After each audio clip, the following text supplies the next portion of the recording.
About Carmen. Yeah. Carmen's locked in, I think, on the webhook. I am so sick. I sound like an old man, even though I probably had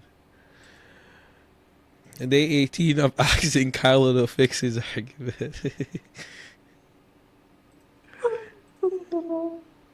Alright, I'm gonna go line by line. Some philosophers say value pluralism is the view that there are many things that are valuable. Others say value pluralism is the view that there are many values. I think these two descriptions point to two different kinds of pluralism, both of which are present in contemporary value theory, but these views have not been properly stated or distinguished. In what follows, I present and explain these two concepts of value pluralism. I then defend an account of the distinction between them. I close by showing how this distinction affects contemporary arguments about pluralism. Weak pluralism. Let's start with the description of value pluralism that is better known. According to this description, value pluralism is the view that there are many things that are intrinsically valuable. The note says, um, my interest in this paper is pluralism about value, but even within value theory, there are many kinds of pluralism. I want to discuss pluralism about intrinsic value rather than pluralism about extrinsic value, prudential value, legal value, or some other kind of value. Some philosophers believe that the concept of intrinsic value should be replaced with some other concept, such as final value. I take no stance on this issue here. The term final value may be freely substituted for the term intrinsic value. Conversely, value monism is the view that says just one thing is intrinsically valuable. Thus, many philosophers say that hedonism is a form of monism because it implies that nothing is good but pleasure. But these philosophers would say that if we believe that pleasure, justice, and beauty are intrinsically good, then we are value plurist. Let's call this position weak intrinsic value pluralism. There are many historical examples of such views. The axiologies of More and so on come to mind, but we can find contemporary cases too, such as Thomas Hercule. Perfectionist theory implies that knowledge, pleasure, and virtue are intrinsically good. And the theory Noel Lemons has advanced entails that pleasure, knowledge, beauty, and the flourishing of non-sentient life are intrinsically valuable. However, trouble arises when you think carefully about why these theories are supposed to be pluralistic. Philosophers often appeal to the standard description. They say that plural bearers and axiology is a form of weak pluralism, just in case it entails that more than one thing is intrinsically good. But such account cannot succeed. One purpose of axiology is to determine the intrinsic value of lives, outcomes, and possible worlds. But there are many lives. Even a pessimist must admit that more than one is intrinsically good. The same problem arises with the outcome and possible worlds. Surely more than one has intrinsic value. But that means that every axiology is a form of value pluralism. Plural bearers therefore describes an uninteresting, vacacious view. Philosophers must be talking about something else when they talk about value pluralism. Some have recognized this problem. They say that views like More are not forms of pluralism because they imply that more than one thing is good. Rather, they are forms of pluralism because they imply that more than one kind of thing is good. Thus, Zimmerman writes that pluralism, with respect to intrinsic value, is the view that there are irreducibly many different views. Shit, type. Ah, God, bro, I messed up. I suck. Of states that have intrinsic value. And Jonas Olgson says that pluralism about value is the view that more than one kind of thing are finally valuable. According to such views, plural kinds and axiology is a form of weak value pluralism, just in case it entails that there is more than one kind of thing that is intrinsically valuable. Let me highlight that. There's no way else. No way carbon's still locked in, right? Copy and paste that. Put that to the obsidian. Um,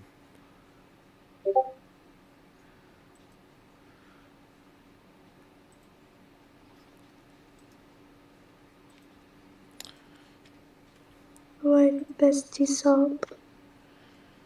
oh, I'm just writing down notes because that part's important. By the way, brought up. Wait, do you believe in hylomorphism, for example? I don't know what that is. That just means. Anyway, I'm not gonna explain that, man. Why? I might butcher the explanation. Mm, Um.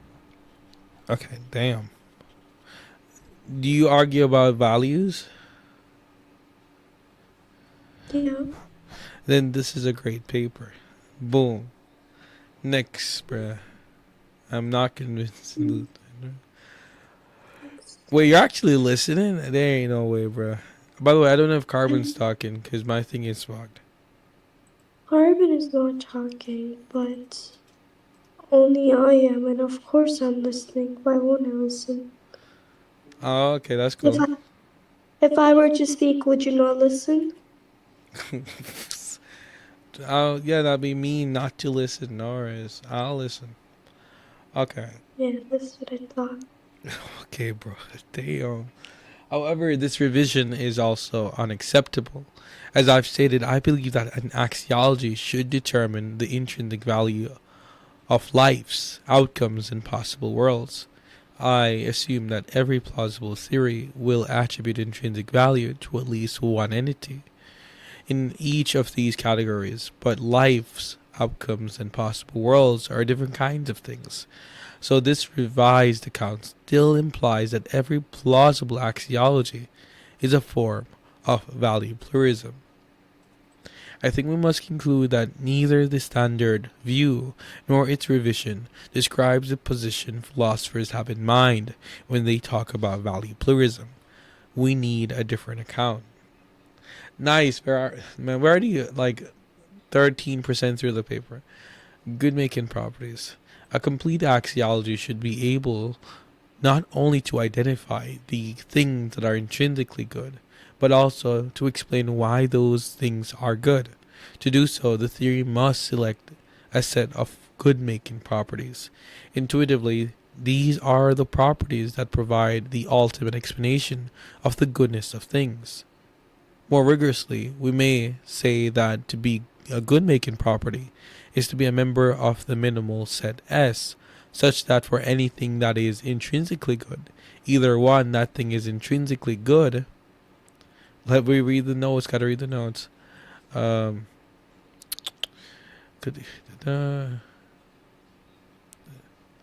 Of course, to say these kinds of things is intrinsically good is not to attribute intrinsic value to the kind itself, but rather to some members of that kind. There is an important parallel here between axiology and the normative ethics of behavior. As Ross reminds us, we do not want to know merely which actions are morally right. We want to know why. Thus, a theory of right action that gives only necessary and sufficient conditions for the moral righteousness rightness of actions is necessarily incomplete. Such theories need to supplement with some claim about what makes right actions right, some account of right making features of actions. I believe that something similar is true in axiology. I'm just to say this. I'm just sorry. I'm gonna steal all of this real quick.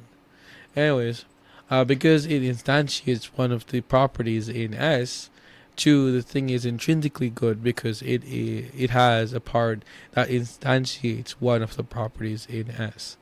Let me give an example. Imagine that a hedonist makes a list of all the things that he thinks are intrinsically good. Imagine we ask him about each item on the list. Why did you list this thing? It seems that he would say each case either one, it goes on the list because it is an episode of pleasure, or two, it goes on the list because it's a complex good, like life or outcome, and it contains episodes of pleasure. When he gets to the end of the list, he will have to explain the goodness of each thing in terms of just one property, being an episode of pleasure. This is the only property he needs to explain the goodness of things.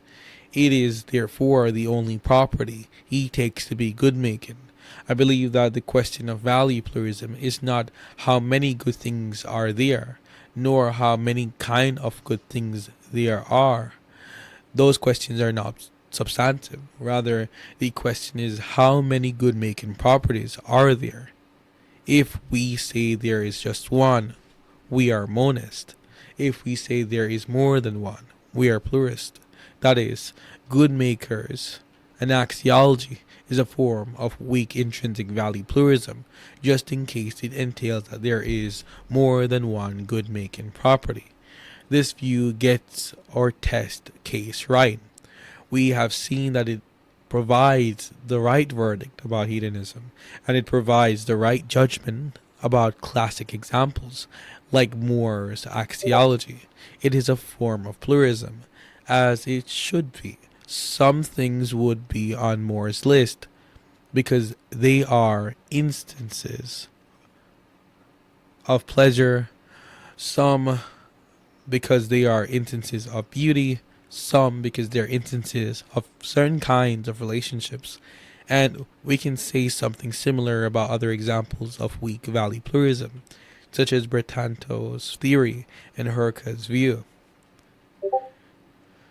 Oh, we're almost halfway through the paper, bruh. Strong pluralism. There is another view called value pluralism. This is the view philosophers advance when they say there are irreducibly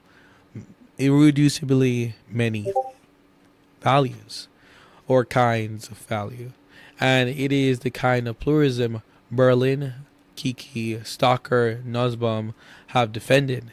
I'll call it strong intrinsic value pluralism. Strong pluralism is not the view that there are many things that are intrinsically good, nor is it the view that there are many reasons why things are intrinsically good. Rather, it is the view that there are many kind of intrinsic goodnesses. Strong value pluralism says that they find inspiration in Aristotle. Stocker and Kiki points to a book I of the Nicomachean ethics. Let us separate then things good in themselves from things useful and considered whether the former are called good by reference to a single idea. If this is true, the account of the good will have to appear as something identical in them as that of whiteness is identical in snow and in white lead. Oh my god, bro, what? I'm confused, bro. Useful considers things the former are called good by reference to a single idea. If this is true, the account of the good will have to appear as something identical in them as that of whiteness is identical in snow and in white lead, but of honor, wisdom, pleasure, just in respect of their goodness, the account are distinct and diverse. The good, therefore, is not some common element answering the one question. Idea. Oh my god. Strong pluralists interpret this passage as follows. Imagine two very different intrinsic goods. Perhaps one is an instance of pleasure and the other is an instance of wisdom. We say both are intrinsically good, but they are good in different ways. There is a kind of goodness that... Alright, I'm Hey, back. did you fix the webbook? Actually, I know what to do, but I was doing my laundry, so. Oh, okay. But I actually know. Well, I actually think I know a better way than the webhook. What's the better way? Yeah. I think I'm gonna get like the rule bot, right? And then I'm just gonna um, and what the rule bot will do, um, well, we can just automatically update the rules. Um, and if you do like the slash rule command, like you can view some extra I like all had Are your the eyes. eyes? Hello. But yeah, I see carbon. You can just. Okay, that's smart. That's smart. Oh, I can't hear anything. I have to rejoin. Do W reading. it's not done. You, Jesus Christ, man. I don't know where I I found you. know. I know it's not done. He interrupted you, but I'm just thinking he's a W reading. I was When paying did I attention miss? the I was whole like, time. a few hours ago, I had to like take care of my younger cousins. And then I had to like teach my auntie was like learning about geometry shit. A bit of like university version. Wait, Victor, what are you reading? Value pluralism. The idea that you're gonna have views that say there's gonna be more than one good making property. Oh, that's interesting.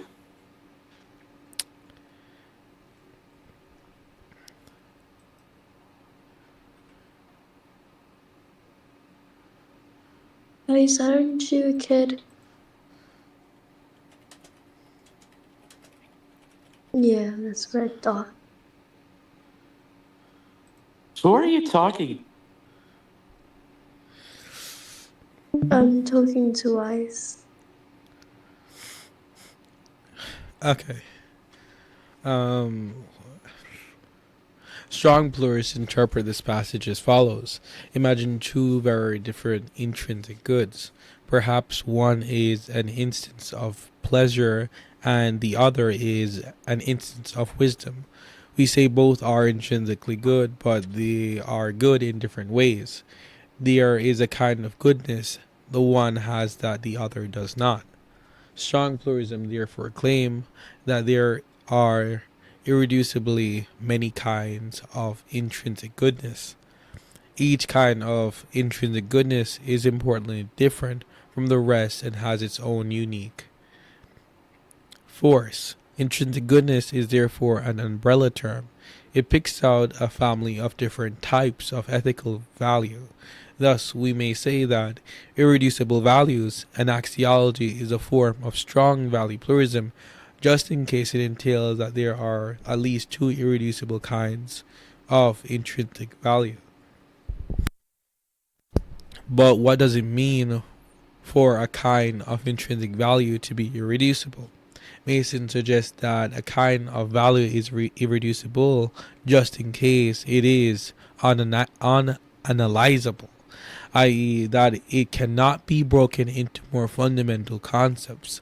Thus, she says a person will be a strong pluralist if she believes in many unanalyzable kinds of intrinsic value. She will be a strong monist if she believes in just one. But such an account are unacceptable. They confuse metaethics with axiology. Philosophers like Brentano and Zimmerman, they accept only one kind of intrinsic good, but hope to analyze this kind of goodness in terms of what it is intrinsically fit into favor or love.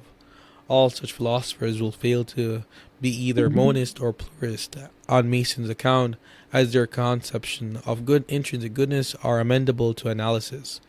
The same will be true of those who hope to analyze intrinsic goodness in terms of some natural property or relation. We should then restrict Mason's view. We should say that a kind of goodness is irreducible only if it cannot be analyzed in terms of some kind of goodness. This is the kind of irreducibility that is critical to axiology. After all, if the monist one kind of goodness were constructed out of the other, or out of others, he would be a pluralist. His one kind of goodness would contain many. Thus, we may say that a person is a strong monist just in case he believes in just one kind of intrinsic goodness. And this Is this kind of... two kinds of value plurality? How? No, what, bro? I can't, dude. Wait, what? Motherfucker, yeah. How? No. How do you? How? No, What do you mean? no. I've already Dude, when tracked Tov these joins the back. VC, I get scared. Say Dude, it. who is tough, dude? Like, Oh, I'm I kind of forgot about nobody, that. man. I'm a nobody. Like, how You're have nobody? you done this, Okay. bro? Yeah. I'm No, sorry. Tov scares me, like genuinely. Why? Who is the guy anyway, though? He's so high tier. Like I just quiver at his presence. Say What? wallahi, bro. Say wallahi. He's no high tier. Oh wallahi, oh wallahi. No, I'm Say decent. wallahi wallahi, bro. Say wallahi wallahi.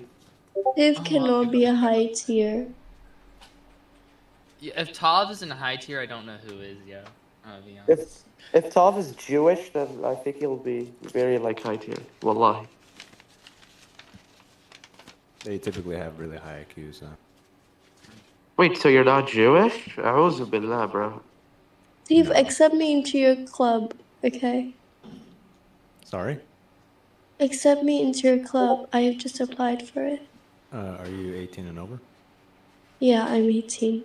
Dude, you don't Are even you- sound are you- 18. Nigga, you- shut up. Whoa. Whoa. You're See, now I don't know if I can invite you in there. Now. Oh wait, no, I didn't mean it. I No, didn't Tov, mean she's it. kind of a bitch. No. I didn't mean Can't it. say such words in my temple. I Use won't clean say language. it. You Yeah, should ask Victim. I rarely say it. You barely say it. Well, you got caught by a 16-year-old boy. That you say the N-word. Mashallah. bro. Guys, you pissed me off when you were Wait, are trying to you debate black? me. No, you That's don't why. even sound black. You sound white. I'm not white. I'm Persian. Persia. Okay, never mind, dude. I guess, bro. I guess. Either way, you just made me lose the to entry in the thing. Well, he should have think about that before he said it. Is it good? Is it useful? Is it helpful? Whatever. Anyway, just let Victim read his works. Can't like Yeah, waste Victim, time. read. We're almost done.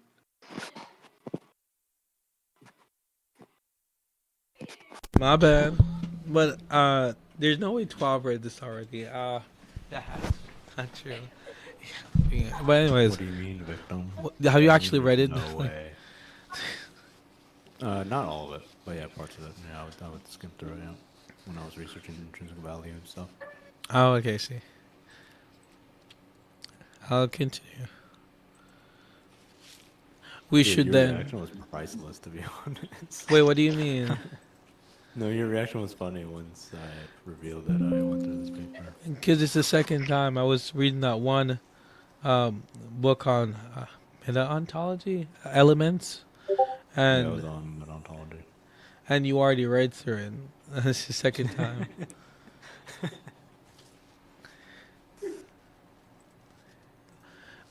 We should restrict Mason's view. We should say that a kind of goodness is irreducible only if it cannot be analyzed in terms of some other kind of goodness. This is the kind of irreducibility that is critical to axiology. After all, if the monist one kind of goodness were constructed out of others, he would be a pluralist. His one kind of goodness would contain many. Thus we say that a person is a strong monist just in case he believes in just one kind of intrinsic goodness. And this kind of intrinsic goodness cannot be analyzed in terms of other kinds of goodness. Conversely, a person is a strong pluralist just in case he believes in more than one kind of intrinsic goodness. And these kinds of goodness cannot be analyzed in terms of each other or in terms of some super value.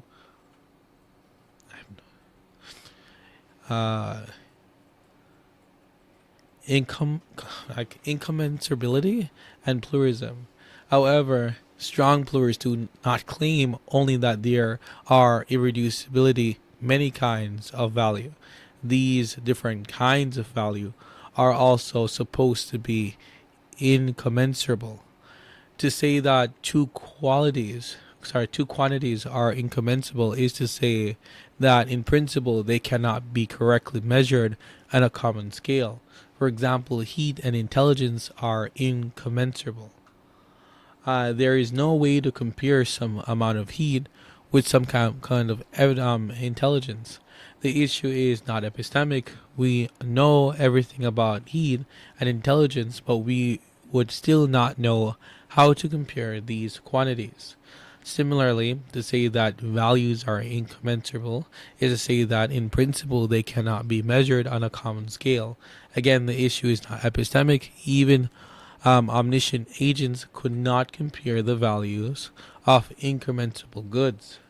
Why do strong pluralists accept incommensurability?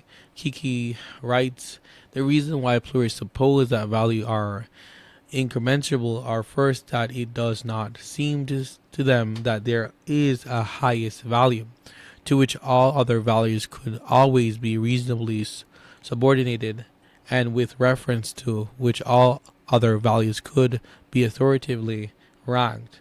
Second, they are also dubious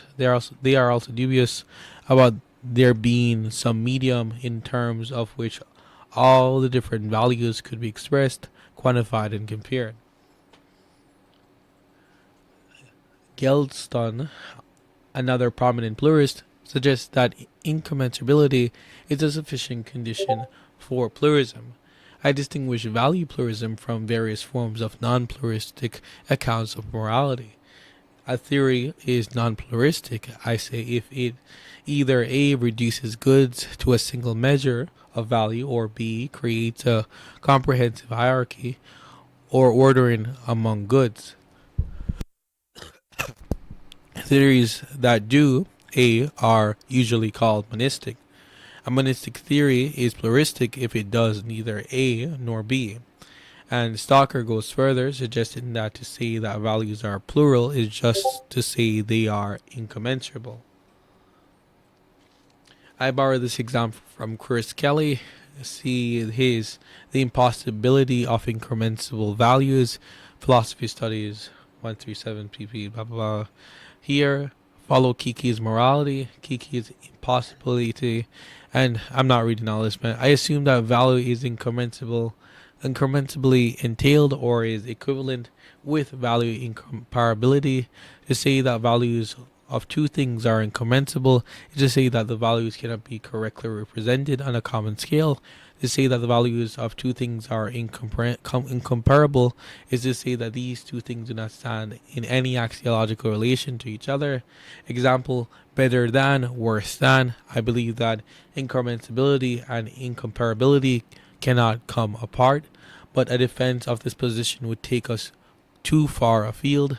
However, if we do believe that these concepts can come apart, then I believe we should link strong pluralism to incomparability, as these commenters and others have done. See Mason's Value Pluralism for a review of the use of the term in connection with strong pluralism. Stalker writes, I agree, if values are plural, they must be incommensurable, since I understand plural values to mean pretty much the same as incommensurable values. See his abstract and concrete value, incommensurability, incomparability, and practical reason. I hardly write similarly that pluralism means that ultimate human values are reducible many, that they cannot be translated in a single super value, and they are sometimes or often incommensurable. See his taken page 285. Thus, according to many strong plurist value. Go back to Is this Oxy, man? I swear to God, bro. Come on. no, man. it's IFL. Oh, IFL, it's dude. IFL. My bad. Yo, Jesus is He Lord. sounds like Oxy, yo. He Jesus sounds Lord, like Oxy. amen. Amen, bro. Amen. Ay, Cristo. Exactly. Consistency. What's going on here? I said Christmas and Hey yo. My missus. The missus.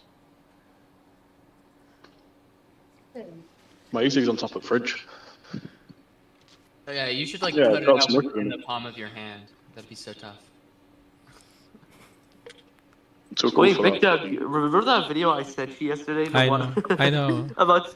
I know. No, I don't even know who made that, dude. It's with I don't like it. IFL. It's like blueberry ras, but blueberry ras. I don't even know. My dad got it. Man. safe. Oh, okay. I'm on call with some people of philosophy Why are you like smoking up gold? because I can. Showing off?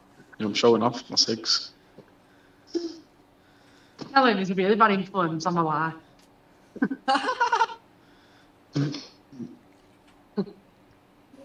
Oh yeah. A little bit, not that much. Right, what are you guys reading? God. Value About pluralism. pure. Like to. It's about like. You guys later. I Value got pluralism. Pascal. It's about value and purism. Like Tim. I don't hear too much. Let's go on, man.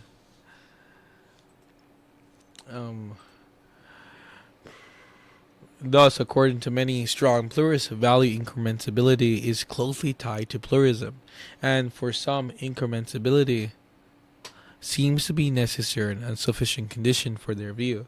Begin with necessity claim. I believe the strong pluralist reasons as follows.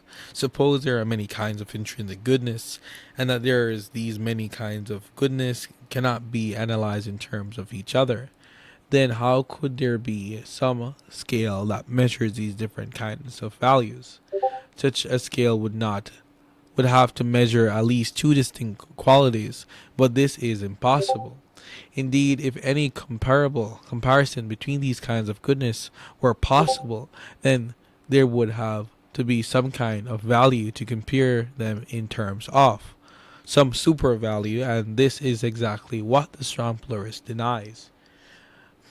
Now, in the other direction, assume value pluralism is false. Then there is only one kind of intrinsic goodness, and for anything that is intrinsically good, it must propose some determinate amount of kind of goodness. Bro, my voice giving up breath. But two amounts of the same qualities can be compared. Thus, if strong value pluralism is false, so is incommensurability. If we take the contrapositive, we get our result. We might then conclude that incommensurability and strong value pluralism are simply different sides of the same coin. We would claim incommensurable values and axiology is a form of strong value pluralism, just in case it entails that there are at least two kinds of intrinsic values that are incommensurable. An objection, incommensurability in a monist system, still should be careful because, endorsed in such views, some might object to the sufficiency claim. Must intrinsic goodness come in indeterminate amounts? Consider again views like Brentano's. Brentano believes in just one kind of intrinsic goodness, but he suggests that while both acts of insight and high-minded love possess the same kind of intrinsic goodness, there is no criterion of judgment available to us, and thus there may be no way of comparing the intrinsic value of acts of insight with acts of high-minded love. Of course, Brentano's point might be merely about what is possible in practice. He might be claiming only that while there are facts about how to compare the values of insight and love, we rarely, if ever, have epistemic access to these facts and so cannot hope to compare these goods. But suppose that Brentano's claim is not merely epistemic. Suppose that he believes that the value of insight and love cannot be compared in principle, that while both goods possess intrinsic value, they do not possess any determinate amount of value. We might think this impossible, but we should not be too hasty. Consider classical cases of vagueness. It may be vague or indeterminate whether a person is bald or hirsute, I don't know what that is, or whether it is day or twilight. Similarly, we might argue it could be vague or indeterminate whether insight is better than love. If this is possible, then goods need not possess determinate amounts of goodness. This will undermine our arguments for the sufficiency claim, but more warrantly, it also shows that the sufficiency claim is false. If it is indeterminate whether insight is better than love, then we could not compare these goods. It is neither true nor false that one is better than the other. Thus, pace, incommensurable values, incommensurability may arise within a monistic system. Could it be vague or indeterminate whether insight is better than love? Most claim that vagueness is merely linguistic. The supervaluationist model is pervasive and attractive. Lewis writes, the only intelligible account of vagueness locates it in our thought and language. The reason it's vague, where the outback begins, is not that this thing, the outback with the imprecise bomb borders. Rather, there are many things with different borders, and nobody has been fool enough to try and force a choice of one of them as the official referent of the word outback. Vagueness is semantic indecision. I'm grateful to that. And I think we have like one more page, to be honest. Actually, 2 more pages. Actually, 3 more pages. Where's the reference page? There's no references. Damn. We can't hear you, man.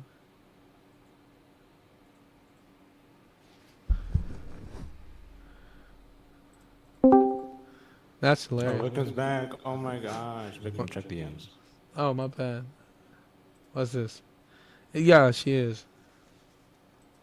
Oh my god. You have no social cues.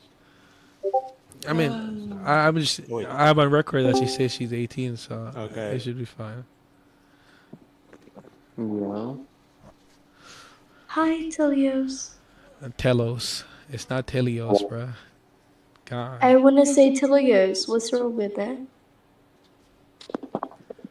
Wait, tell us, says I have you added here? what? Says I have you added here. I think I do have your idea. Oh, I see. Alexa, are you gonna finish the reading? Bruh, I read through a whole page. I don't know what's going on. Wait, Victim, we need to do more reading. You want to go to my server?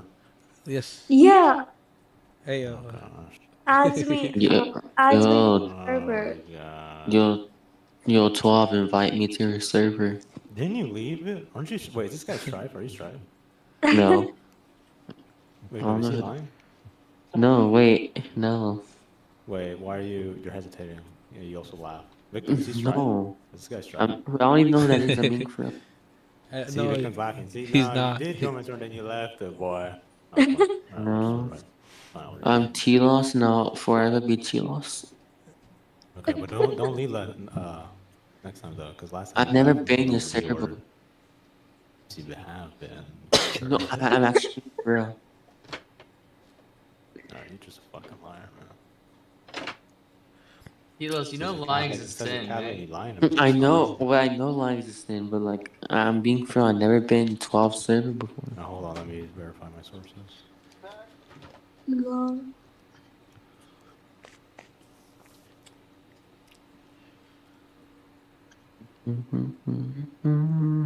Wait, Telios, you're Catholic? Yeah. I wanted to discuss about Catholicism. Do you know What anything the- about Eastern Orthodoxy? Eastern Orthodoxy? I know like a pretty decent amount. Not fully though. Okay, I'll talk to you. Oh, wait, you got what's a EED, right? Say it again? EED, the essence energy distinction. Yeah, what about it? Yeah, I don't really agree with it. I mean, that's one of my main flaws. Oh, that's why you don't accept Eastern Orthodoxy? Also other aspects like the filioque. Yeah, filioque isn't a real thing, but we can talk on that. I'm not an expert on it, but I mean, within the filioque, if I ever do debates on it, I never debated on it because I'm not knowledgeable on it. But when debating on it, I'll just argue from Saint Augustine's writings on the filioque. In order for you to argue using him, he wasn't even the real one, the real saint. Well, to you guys, he's not a real saint. He's not an EO saint. He's only a Catholic saint. Yeah, yeah. But you know who is an EO saint who accepted the filioque? Who is? Ambrose. Ambrose. Ambrose, yeah. Your church is going down, like so many Catholic churches. They're saying that the priest molest them and all of that. Oh, yo. Father Cunningham, no. Father That's a ad hominem. That's an ad hominem. No, it's the Catholic Church. I can send you so many articles. Wow, let me guess. You're gonna bring up the article that says 1% of Catholic clergy within all of history has committed some type of molestation. Also Are you during gonna- I don't understand. Paul literally said for the woman to not serve at the altar, and you guys have the altar servers as a woman. Yeah. Guys, So. we in the Bible.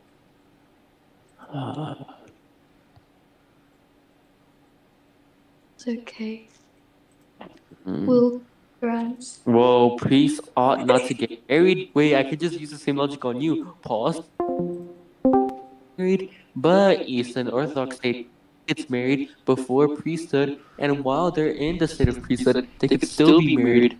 So, like, what are you gonna say about that? So, yeah, before studying for priesthood, they say that if you are married and then later on you decide to study the priesthood, then that's fine. What God has combined together, and then for him to later on consider to the priesthood, it's okay. Wait, but Paul Only the disagrees. monks. Wait, Paul disagrees. Priests cannot be married. Yeah, so with the thing is that your guys' commentary or context of the Bible itself came later in the councils. So I don't think your context should be even speaking. Wait, did Paul did he not say priests cannot be married? And did he not say that? He did say that. But Yeah, so Paul also said if a woman does not cover her hair should be shaved off. What do you think about that? wait, I didn't even hear you. Can you repeat that? I said Paul said that a woman who does not cover her hair should have her hair shaved off. Who does not cover her hair should have her hair shaved off? Yeah, do you want me to bring up the words? He said that, like. Oh wait, is it like the little accessory women wear EO and Catholic? That's like the little accessory. It's within the Bible. I forgot what it said. I could bring it up. But I believe it said something like a woman should like have her hair covered while learning. Wait, let me see. Yeah, so basically, with the Bible itself, you don't take it literally. There's figurative language, there's many stuff to be taken in accountable and context. In order for us to understand context, we need to have the church father to be true, right? Because church fathers are the one who are doing context. And your church father aren't very real. So why should I take what you say to its accountable? What do you mean? I mean, yeah, we could just look at pre-schism church fathers like such as Ambrose. We can take fathers that we both approve on, but there isn't many. Wait, what's it called? Why don't Eastern Orthodox people accept Vatican II and Vatican? Well, I know why they don't accept Vatican I a little bit, but why not Vatican II? The I fuck haven't you really- mean rule limit exceeded? 15 rules limit per server? Are we dead I haven't- ass? I haven't really read on that. Do you guys know why why UEOs don't accept Vatican II? Vatican II. What does the Vatican II talk about? Forget.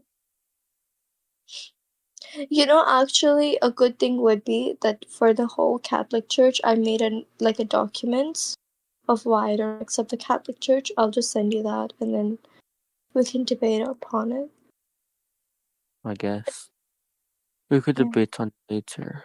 Victim, I just spent all that time transferring it to the bot for nothing. Oh Yeah, my only god. 15-year-olds. Oh, like you don't accept the papacy? Yeah, we don't. We actually Why? don't accept anything of yours. Why not? The papacy is true, bro. Yeah, maybe it's true, bro. Why are you mocking me now? Why are you mocking me up? Just look at Clements of Rome letter. Look at Saint Agatho's letter in the third ecumenical council of Constantinople.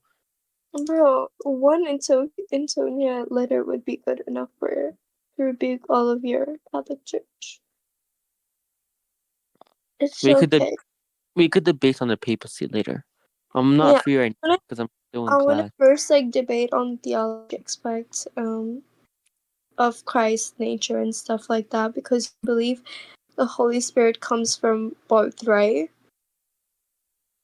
What? Who does the Holy Spirit come from? Within the filioque, proceeds from the Father and the Son. We'll be debating on that first. I don't debate filioque, but like sure I'm down. No, we'll just debate like on Christ and like its nature and like how does it work. Well, you reject the Immaculate Conception, right? Yeah. Wait, I'll bring it back.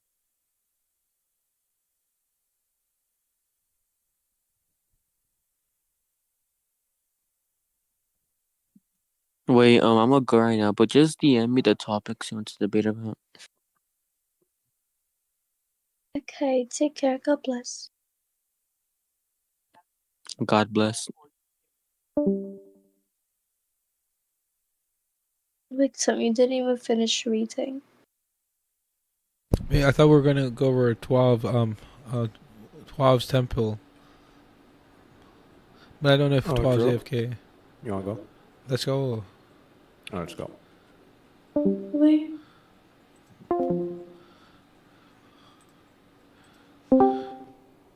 Page one. Hey, man. It's good, man. Let's ping that Christian person, bro. Oh yeah. No, don't. You can Don't.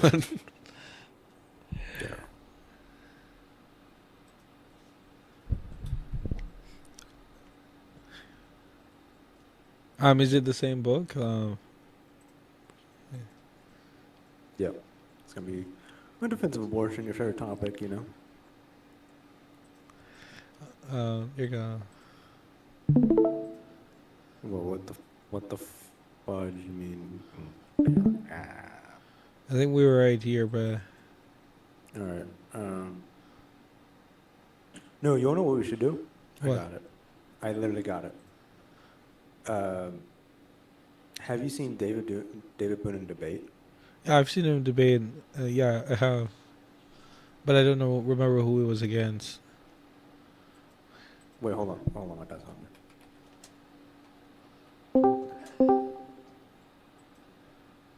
Heyo, I gotta rejoin. I can't hear anyone. Oh my god, Victim's potato PC. I swear. Jesus, man, damn. Spent 2,000 on it. That's respectful, man. You always leaving and rejoining calls, good dude. There's something with my computer. All right, Discord. And Oh. You spent $2,000 on your PC? Holy shit. like at least 100, like including tax, bro. If you think that. Damn it, dude. The debate rules bot was gonna work so fucking well, and then it cut me off. Pissing me off. Holy shit. I mean, do you have to? Man, that's. Maybe just have to use the webhook. Unfortunately, I don't know how. maybe you can ask Lando. He probably knows. Or.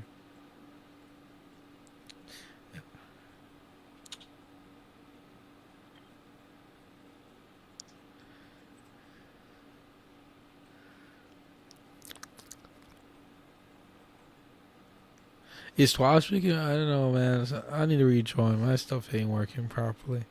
Ah, boom. All right, Victor, you want to read or you want to watch David Boone debate? I'm just gonna be a fanboy. I don't know what you want me to do here. I'll watch it now. He debated Trent Horn. That's crazy. He debated Trent Horn, but David Boone also debated Patrick Lee, who wrote a life philosophy book called Abortion and Unborn Human Life, published by Catholic University Press. That sounds more interesting. Yeah. Hold that up. David Boone versus Patrick Lee. I got you. The reason why is because I'm eating right now, so I can't really read and pay attention, but I would be able to pay attention much better if we watch the video. Alright. Alright, there we go. Yeah, it's at 1:44 p, bro. We're gonna get started. Oh, your shit lagging, boy. Good evening, everyone. What do you mean? No, keep playing. Victim, dude. Your PC might be. I think I need to stream this shit, bro, because your shit lagging. What? I'll try. No, come on. I'll try again. Damn. Everyone, my name is Becca B. Smith, and on behalf Is it still lagging? No, it's much better now. Put the captions on, man. Okay. of the Florida Student Union, I would like to welcome you to tonight's debate on the ethics of abortion. If you could all take a moment to silence yourself. Patrick Lee or Boonin. Huh? Skip forward until we get the opening statement by Patrick Lee or Boonin.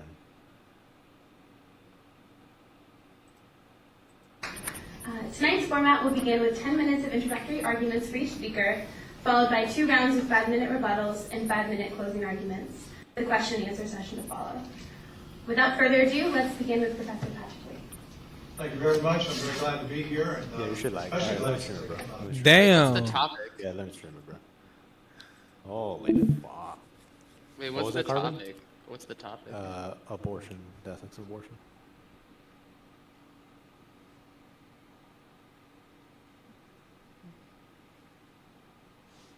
Victim, you just love trolling me, right? What did I do? You just like trolling me. Nah, I didn't know my stuff was laggy.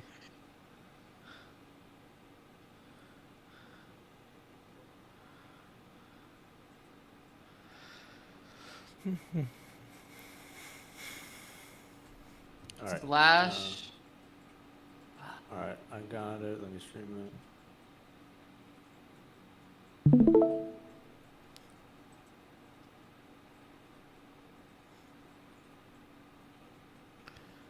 We'll begin with 10 minutes of introductory arguments for each speaker, followed by 2 rounds of 5-minute rebuttals and 5-minute closing arguments, with a question and answer session to follow.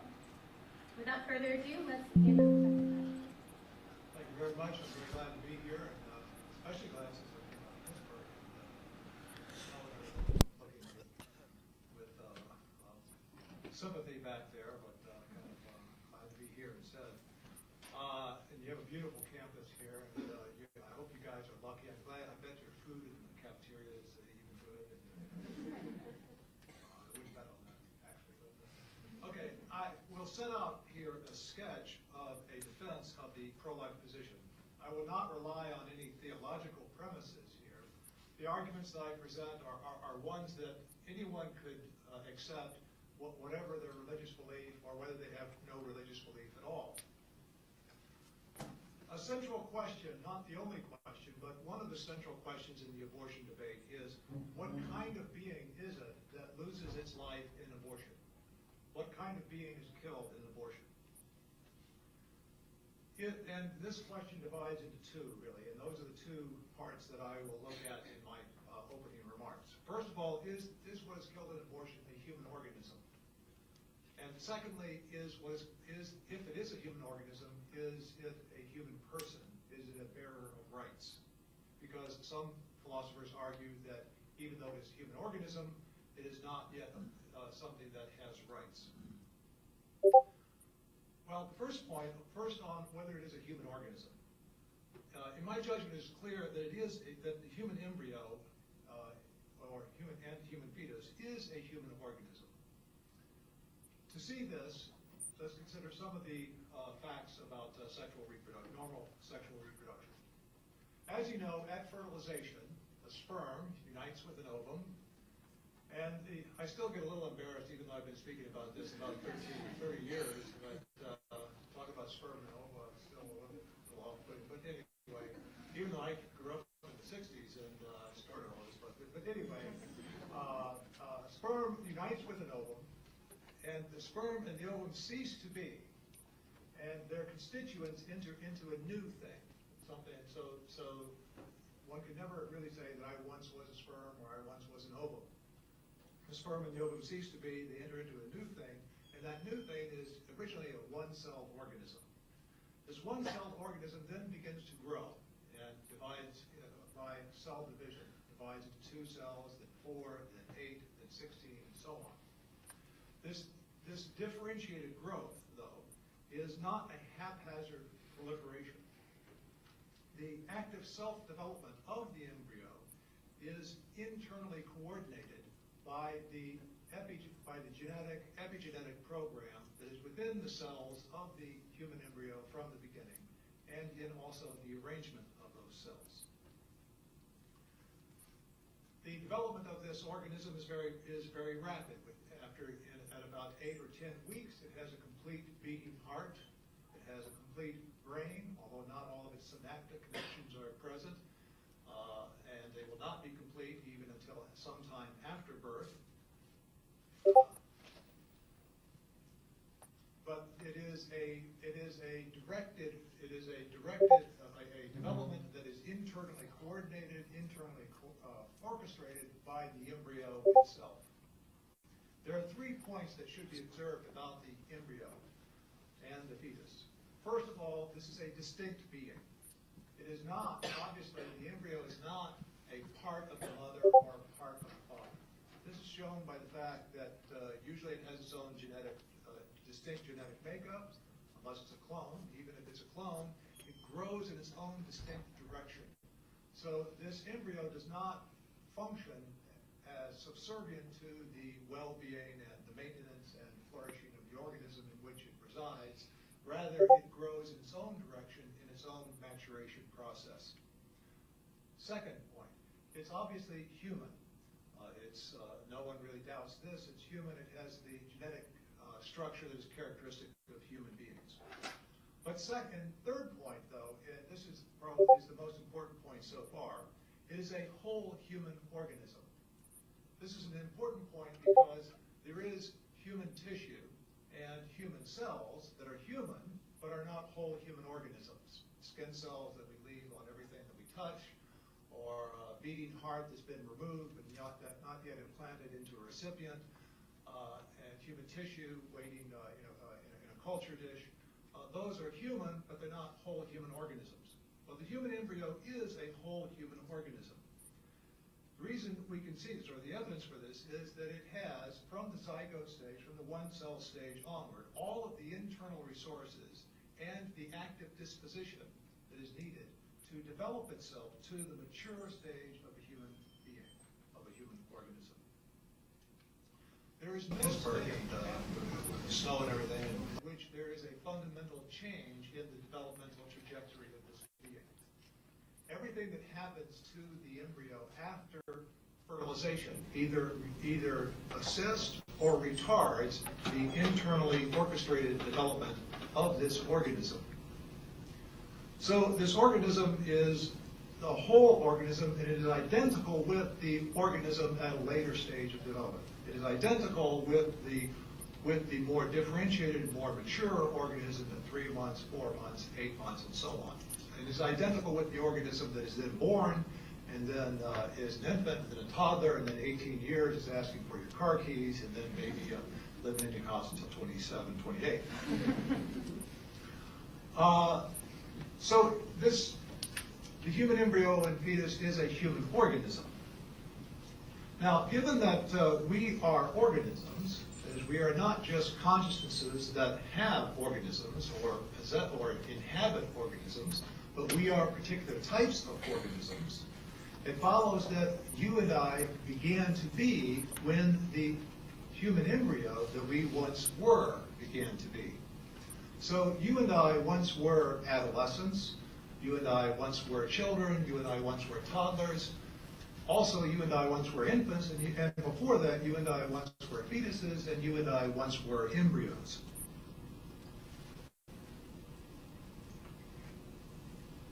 The second question is, or second part is this: is the human organism from fertilization onward a person, a bearer of rights?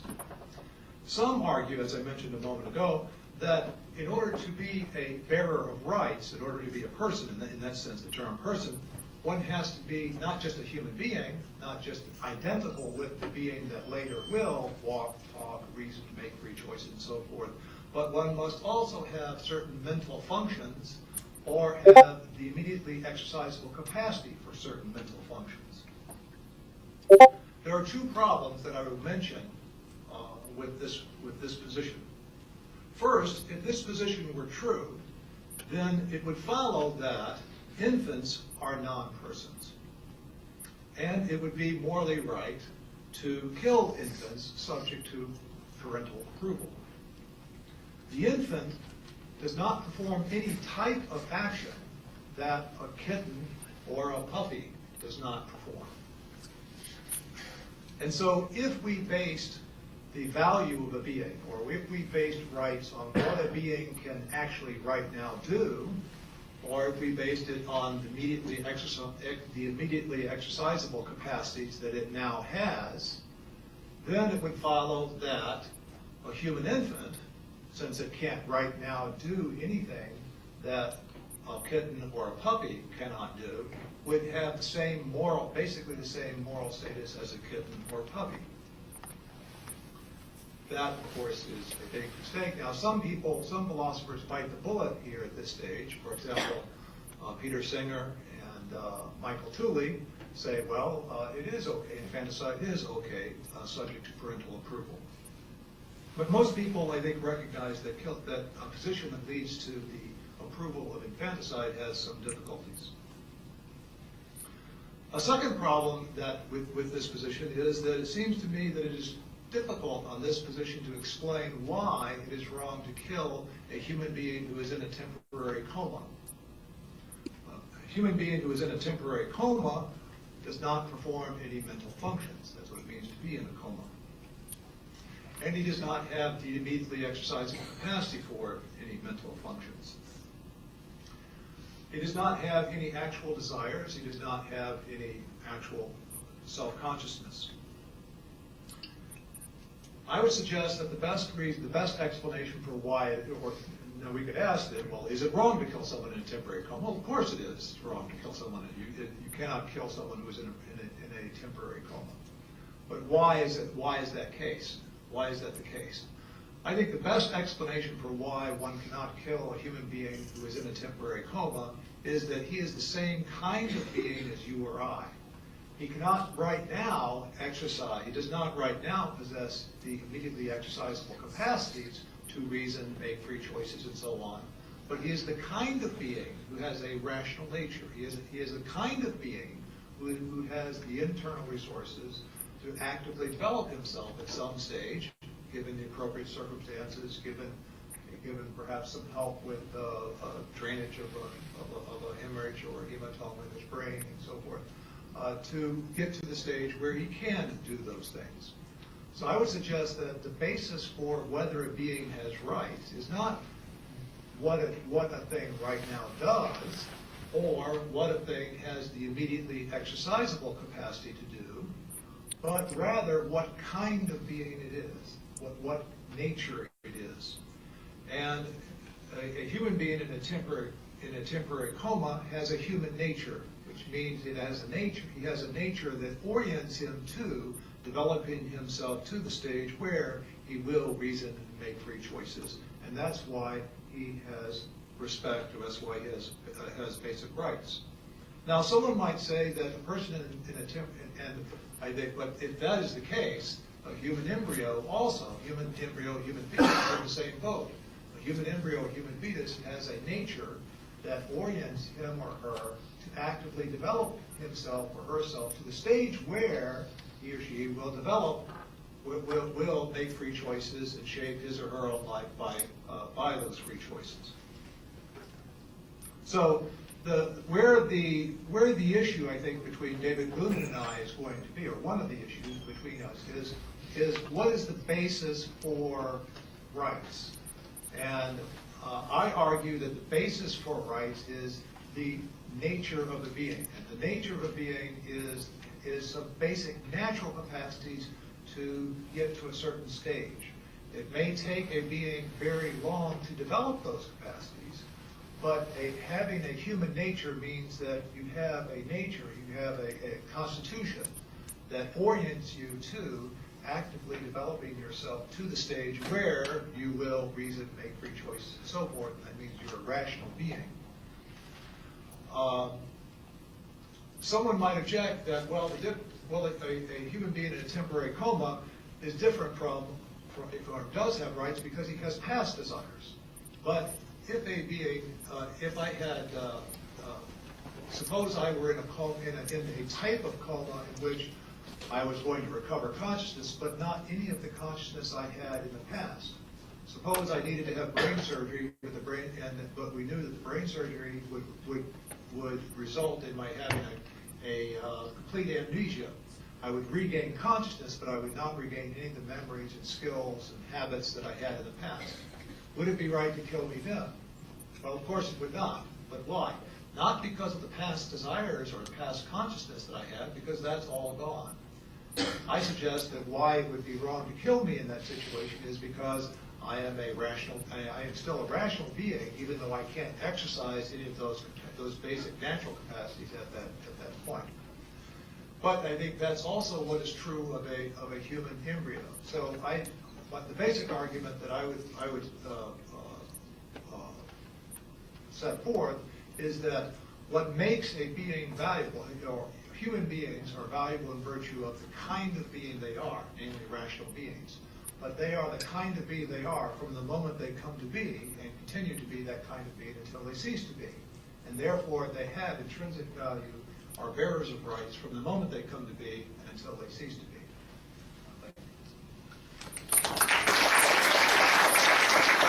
Fucking go. I'm sorry, but isn't he committing an is-out fallacy? Like, am I wrong?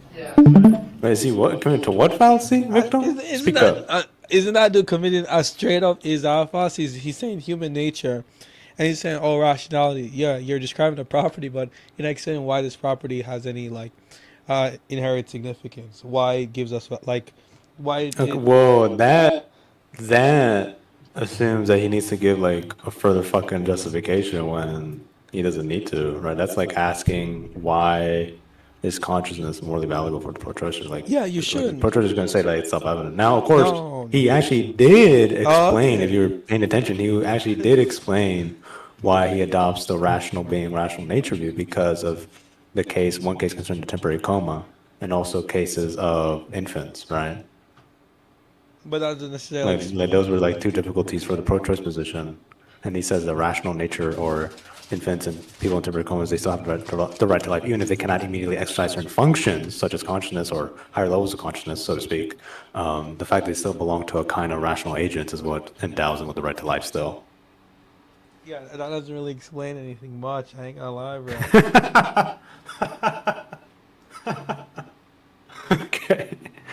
Okay. I mean, I guess, right? Right? I mean, that doesn't really explain that. I think for purposes of Oh, by the way, you know what's funny? David Boone, he fucking walks around when he talks. That's pretty funny. cool. That's like aura. Awesome. Yeah. I'm going to just assume for the sake of the argument that what Professor Lee is saying about the moral status of the fetus is correct, at least as I understand the claim. So I'm going to assume, at least for the purposes of my opening statement, that the human fetus, from the moment that it first comes into existence, has a right to life, in particular. And when I say right to life, I'm going to mean the very same right to life that I'm presuming you all have, and that I have, as we have. So the question I want to raise is, if it's the case that the human fetus has a right to life in this quite robust sense, what exactly follows about the moral permissibility of abortion? Okay? Now, that might seem like a a somewhat simple question, right? Abortion results in the death of the fetus. It causes the death of the fetus, so if the fetus has a right to life, presumably abortion is morally permissible. What I want to suggest is that things are not that simple, and the reason things are not that simple is the following. In order to answer the question, what follows from the claim that the fetus has a right to life, you first have to answer the question, what is a right to life? Okay? And a general concern I want to raise in my opening remarks is that if you look at the public debate on abortion as a whole, almost all of the time is dedicated to asking, does the fetus have a right to life? Yes, it does. No, it doesn't. It's a personal Yeah, it was good. business, it's P. so forth. Relatively Not much, man. We're watching this fuck ass debate. David Brennan walking around like a dummy, you know, as he debates. Yeah, bullshit. David Bone's owning him. Wait, I walk around like that when I'm eating. You know, I like loop around my kitchen counter. No, yeah, no. I actually do the same thing when I'm thinking about an argument or trying to think of objections or something. I actually just walk around like all over my house. So. Yeah. Does not include the right to be kept alive. Okay? This is going to be kind of a linchpin of my argument, so let me just repeat it.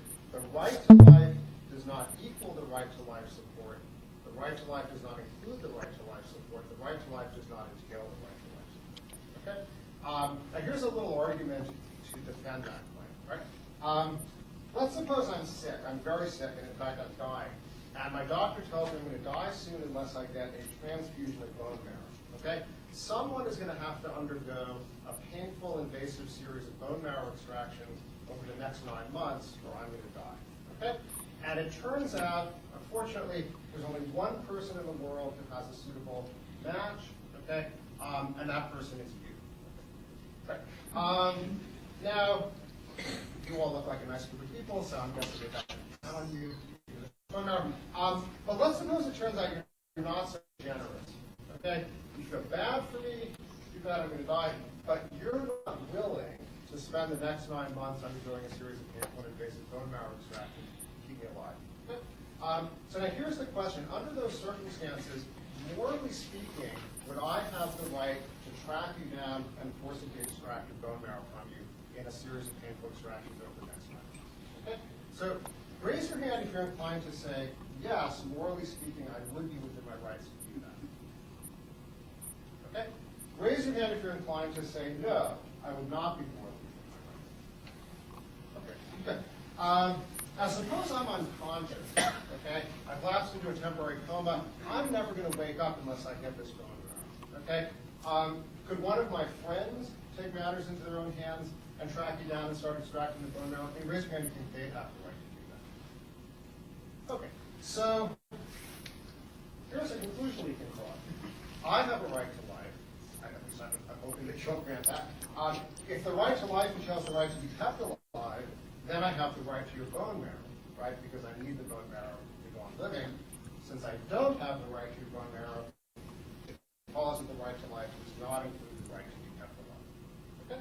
All right. So let's assume now that that's true. The right to life does not equal, include, or entail the right to be kept alive by someone else's body. Okay. What are the implications for the abortion debate? Well, they seem to be pretty significant. Okay. Even if it's the case that the fetus has the right to life, it doesn't follow from that claim that it has the right to be kept alive, and in particular, it doesn't follow that it has the right to be kept alive by making use of the body of a pregnant woman. Okay.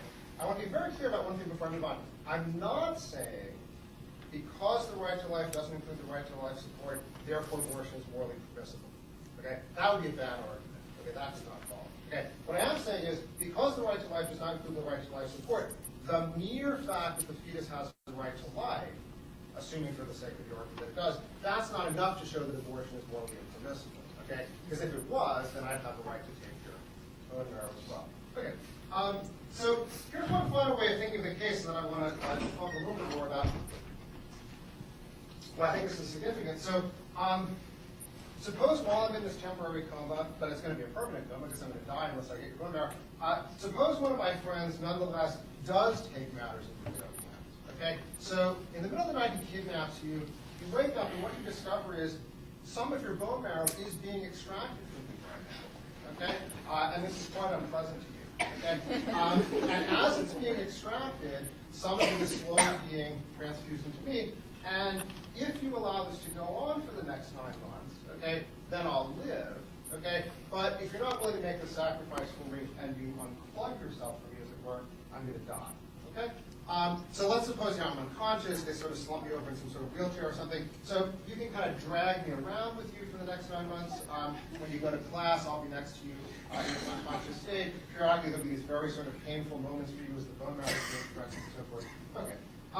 Well, look, it seems like if you didn't have a moral obligation to start giving me the bone marrow, then pretty clearly you don't have an obligation to continue giving me the bone marrow just because you discover that, in fact, that's what's happening, right? So suppose we assume, at least for now, that that's right, okay? If you were to wake up under these admittedly quite bizarre circumstances, morally speaking, you would be within your rights to say, Professor Kunin's a nice guy, I'm not willing to make this sacrifice on his behalf, I'm unplugging myself, okay?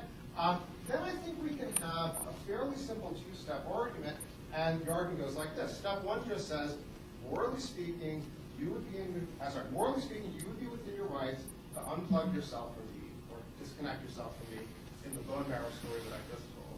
Okay? And claim two says the situation that you find yourself in is, in morally relevant respects, on a par with the situation that a woman who finds herself with an unwanted pregnancy finds herself in. Okay? In both cases, again, assuming at least for the sake of the argument that you, the person with the same right to life as you and me, there's a person, me, the fetus, who needs to make use of the body of another person, you, or the pregnant woman, for the next 9 months. If the person lets the other person use the body for the next 9 months, that person will live and not die. Okay, so again, it's a simple two-step argument. Step one, you do have the right to disconnect yourself from me. Step two, if you have the right to disconnect yourself from me, then a pregnant woman has the right to have an abortion, morally speaking.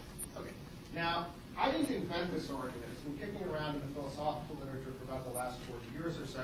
It's had a fairly big impact within the philosophical literature. It hasn't had such a big impact, as far as I can tell, on the general public debate about abortion. Now, within the philosophical literature, most people think that's a bad argument, okay? Including, I think, many people who are defenders of abortion rights. They just don't think that that particular argument is a good argument, okay?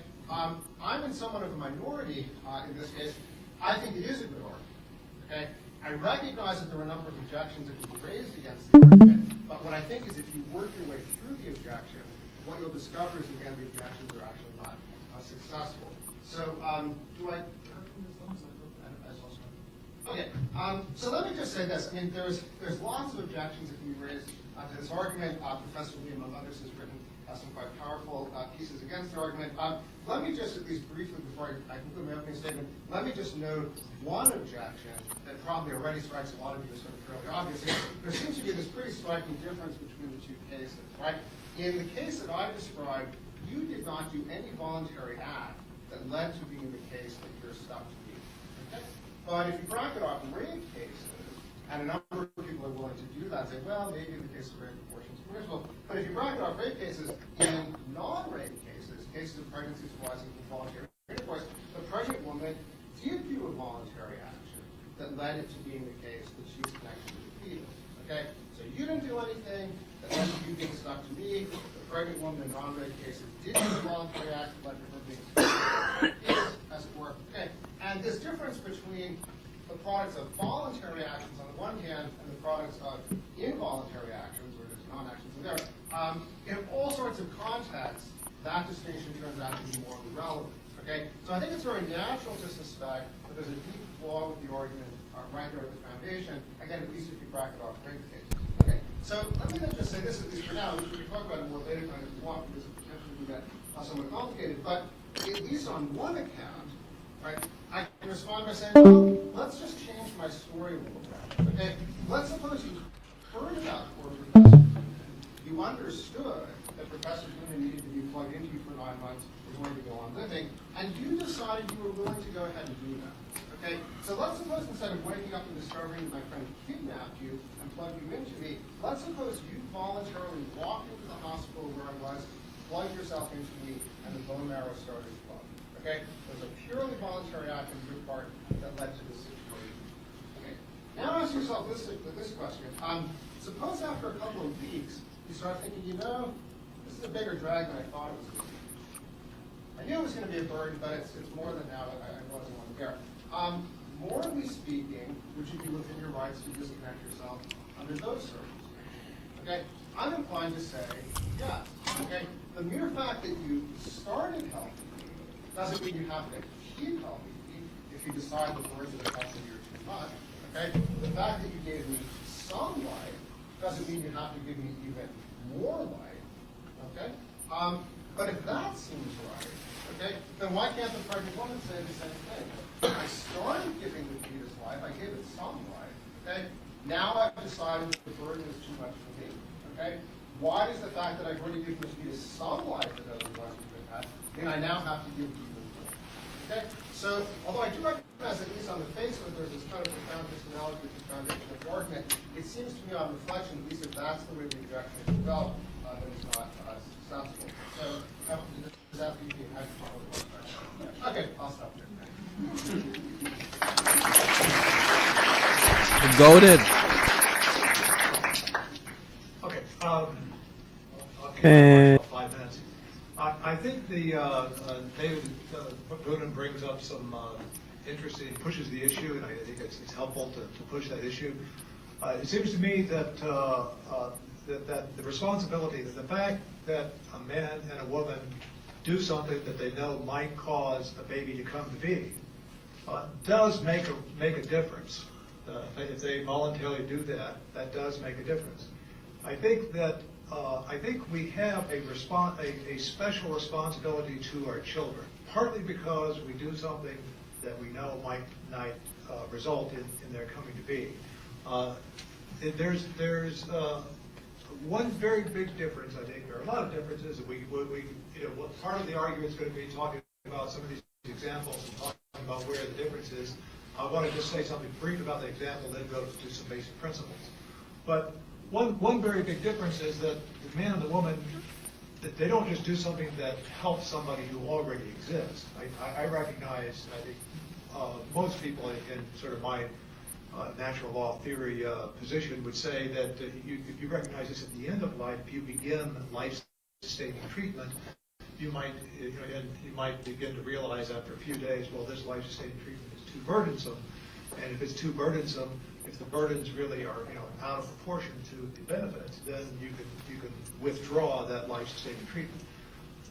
But here we're talking about not just helping somebody continue to be. We're talking about creating someone or procreating someone, and bringing someone into existence. And I think if you bring someone into existence, at the same time that you bring them into existence, you place them in a very needy, very imperiled condition.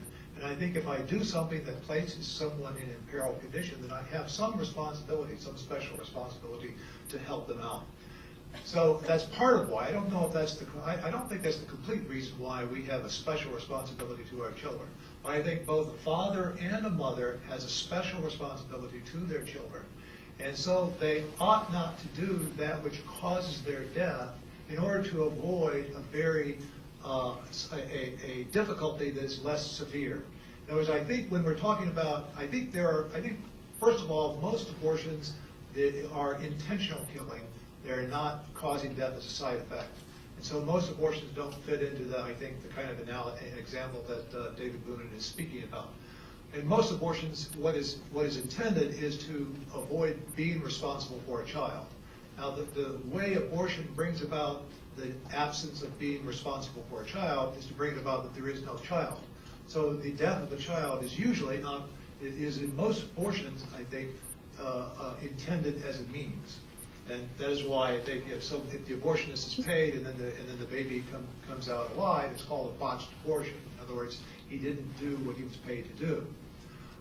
But I think there are, on the other hand, I think it is true that there are some cases in which the abortion, in which the death of a child, the death of the unborn human being, is a side effect, where what they want, where what they want to avoid is the condition of pregnancy, the difficulties in the condition of pregnancy, and the way to avoid to bring it about that the difficulties of pregnancy are avoided is to bring it about that the baby is removed, and then the removal of the baby would be the means, and the baby's death would be a side effect.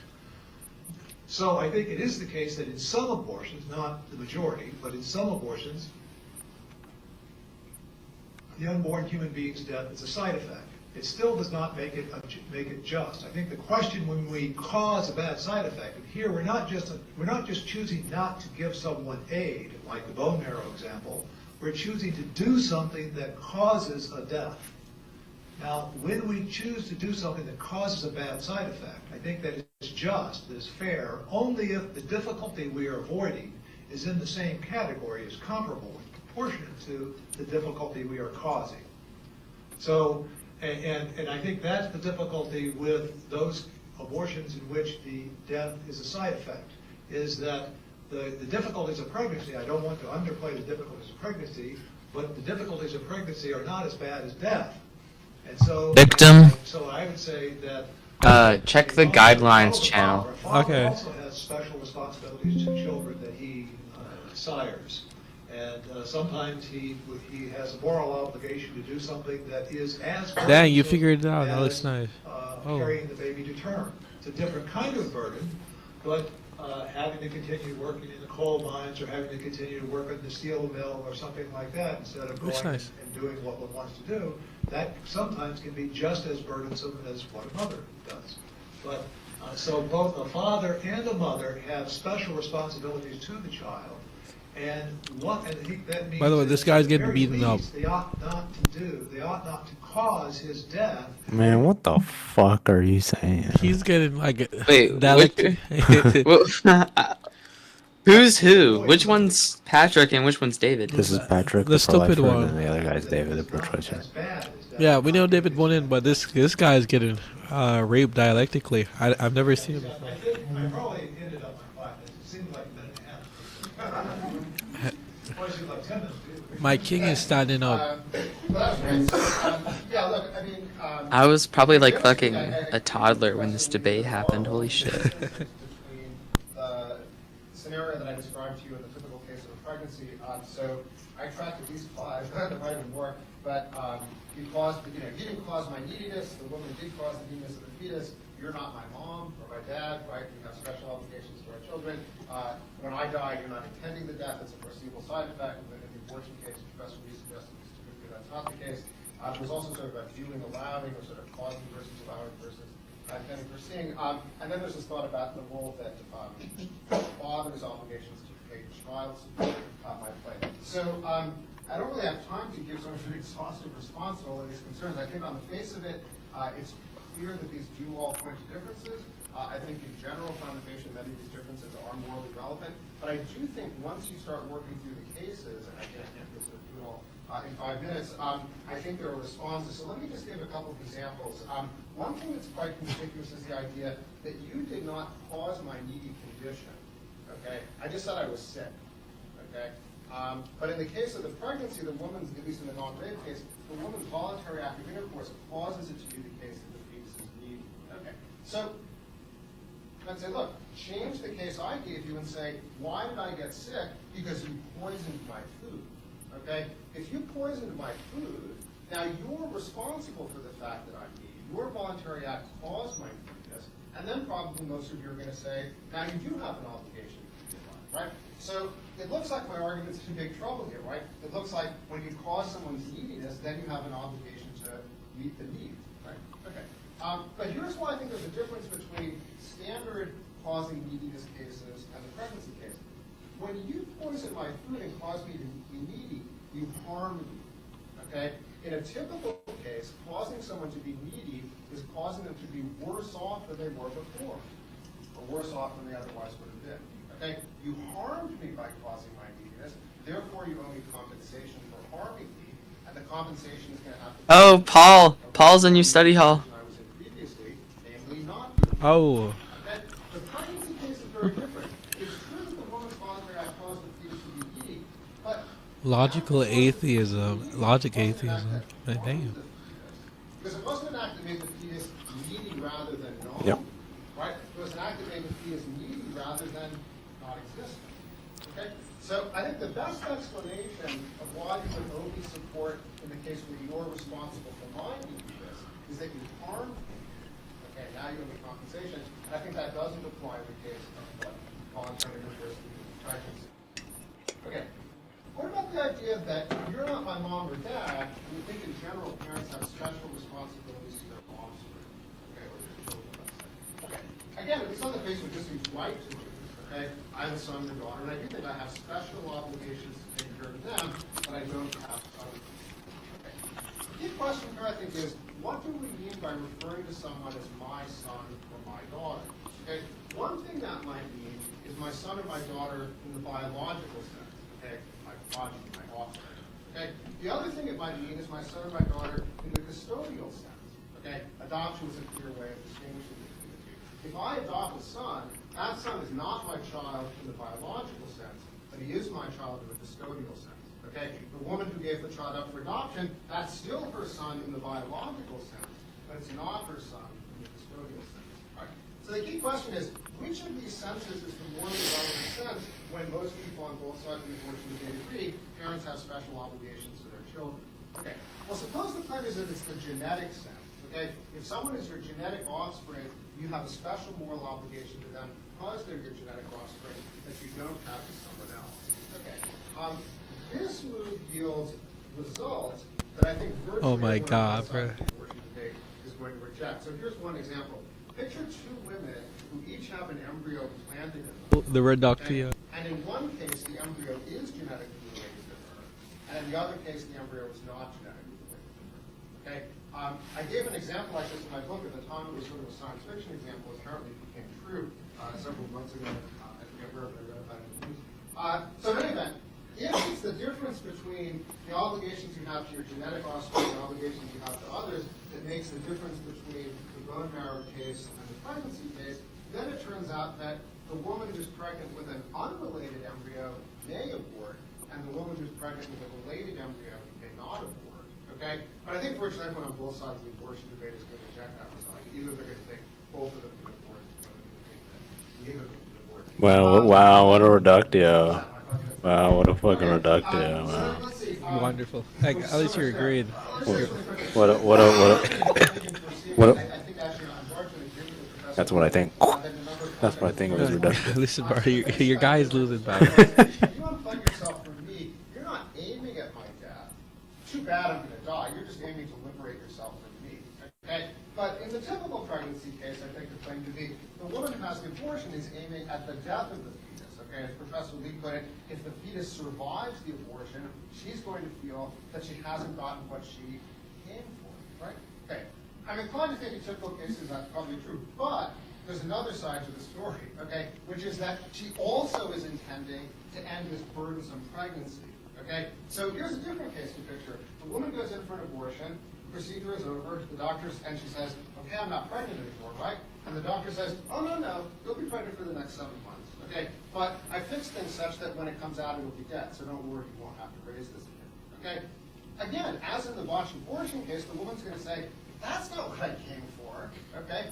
I want to not be pregnant, okay? It may be that I also want not to have a child to raise, but part of what I'm aiming at is I want not to be pregnant, okay? So in the typical case of pregnancy, I think what you have is two simultaneous intentions, okay? Like someone who goes on a diet, their intention is to be healthier and to be more attractive. They're both intentions motivating their decision, okay? In this case, there is at least arguably a legitimate intention, the intention to be relieved of the burden of the pregnancy, and an illegitimate intention, the intention to end someone's life. Right? So what I'm inclined to say, maybe this will just have to be the end of my comments here, is once again, the thing to do is revise the case that I gave you and ask yourself what you think of it. Right? So suppose you really don't want to be burdened by keeping it alive, okay? But suppose in addition, you want to be dead. Okay? So let's say you're the second chair trumpet player, and I'm the first chair trumpet player, and if you unplug yourself from me, not only will you not be burned by having given your bone marrow, but now you can advance to the first chair trumpet. Okay. Well, I don't think that's a very good reason to end somebody's life. Okay? But what I'm inclined to say, at least, is look, you still have a right to unplug yourself from me in this scenario. You've got one wicked motive for doing it, but as long as you've got one legitimate, sufficient motive for doing it, I'm inclined to say that that's good enough. If you're inclined to say that you would have the right to unplug yourself from me, even in a scenario where part of what you want is that I end up dead, as long as you have a legitimate motivation that goes along with it, the motivation of relieving yourself of the burden. Then I think what you should say is in the typical case of an unwanted pregnancy, the woman wants both.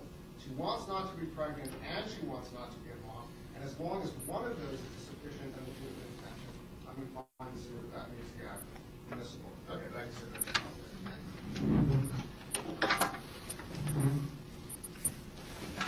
Okay, on being a parent, I think that David Boone has the distinction between a biological parent and a custodial parent.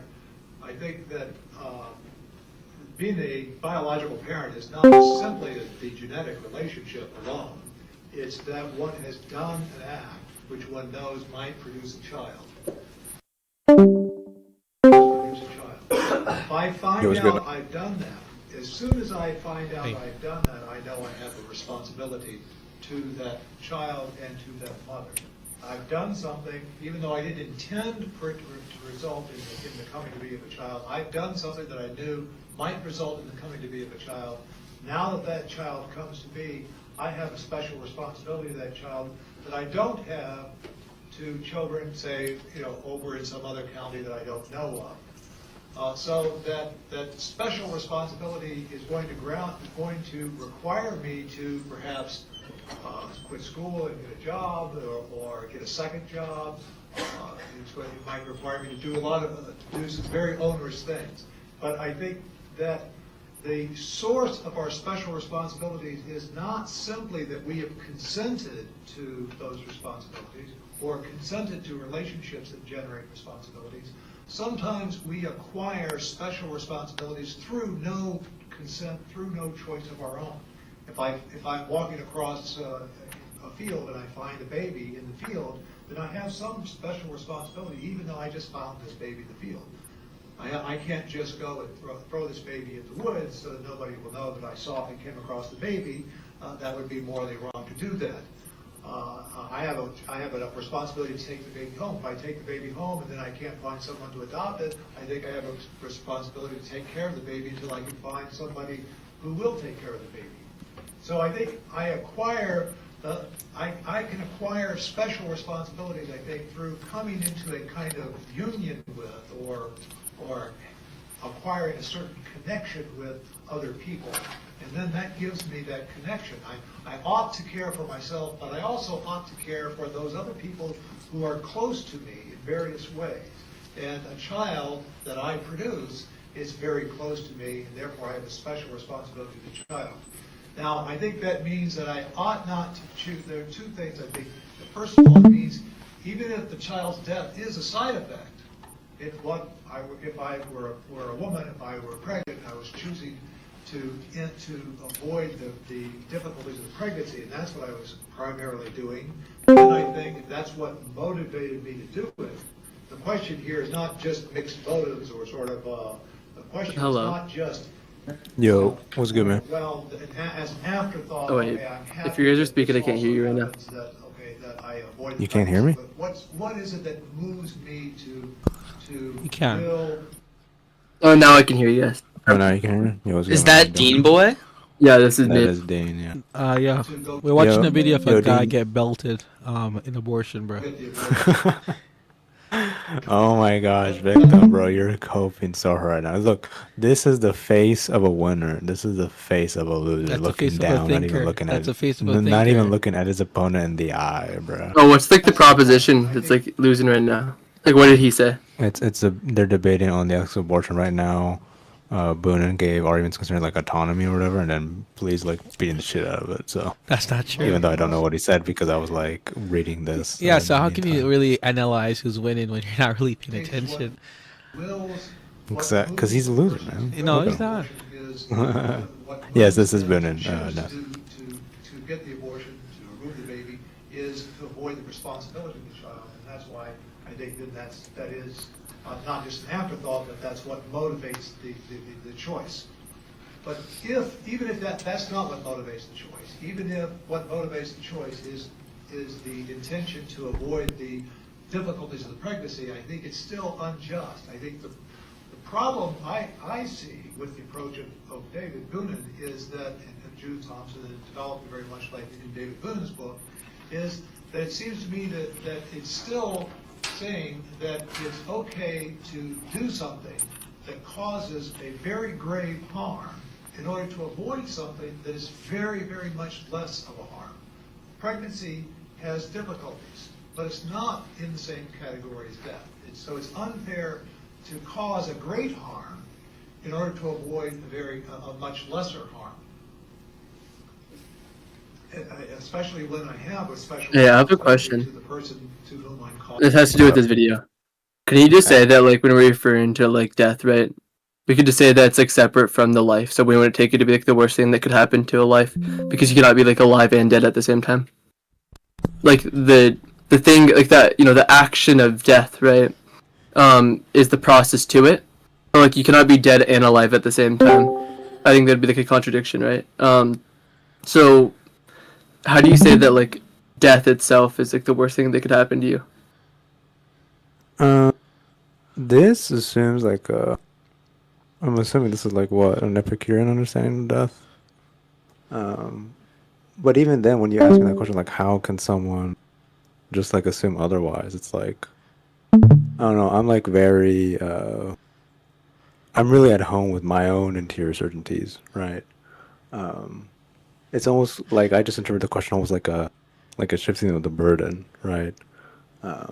I take it as analogous when, let's say I give you let's say I hold the view, you know, there exists like physical objects and then also mental states or what have you, and they're distinct. And then let's also say I believe, mind you, I believe these two things interact. You know, let's say I say that too. I don't even give an argument. I just assert it, right, or whatever. Okay, because you know I'm dogmatic. And then suppose someone says, in order to, I guess, challenge the view, they say something like, wait, but how is that possible? Like, wait, how can you say that? How can you say the physical just like interacts with like the mental?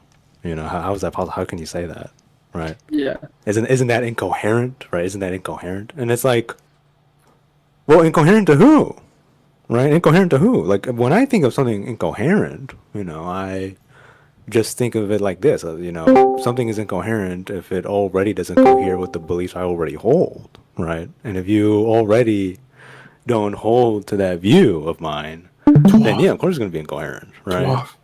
Yeah, it was good. And then, but I just apply the same thing when it comes to like the Epicurean understanding of God. Like, I just take it as a self-evident truth that, man, what the fuck are you saying, bro? Can you see me? I'm talking to Dean right here. Hey, listen, Dean's a low tier. I just want to know what you guys are watching. Oh, okay, my bad. Oh, I see him no, now. Never mind. Dean's cool. No, Dean's cool. You know. The guy was saying that, like, how could we like account the harm that's done specifically in like a woman's pregnancy, right? And then try to say that it's worse or greater than like the harm having to do with like the death of the fetus, right? Or death itself, right? And said, how could we say that like death itself is the worst thing that could happen to someone if like we could just say that like death is like the process of death is like what you're describing, not like death itself. Oh, I would assume the process of death. I think that just collapses into death itself. Because like if what you mean by process of death is just dying, okay, but that's not death. Death is immediate, and I do think exactly. There is a great harm there. But some accounts that cash that out is like, well, maybe death is a great harm because it deprives you of all like the goods that you would have encountered. But that's one account. I don't hold to that account more or less because I think it leads to like Marcus's account, Don Marcus's view, like future like ours, you know, because you know his whole point is like, hey, the reason why killing is wrong is because of all the shit you've been deprived of in your future. Okay, but that, you know, now of course you may offer your Epicurean objection, but I don't. I mean, I think it's a truth pushed too far, but I don't even think you need to go that far to even challenge the view. I think you can just say, I don't know. I think one objection I have towards an account like Marcus's is the fact that it just makes your right to life like I think it does make it contingent on like what a culture perceives like as valuable, like a valuable future, right?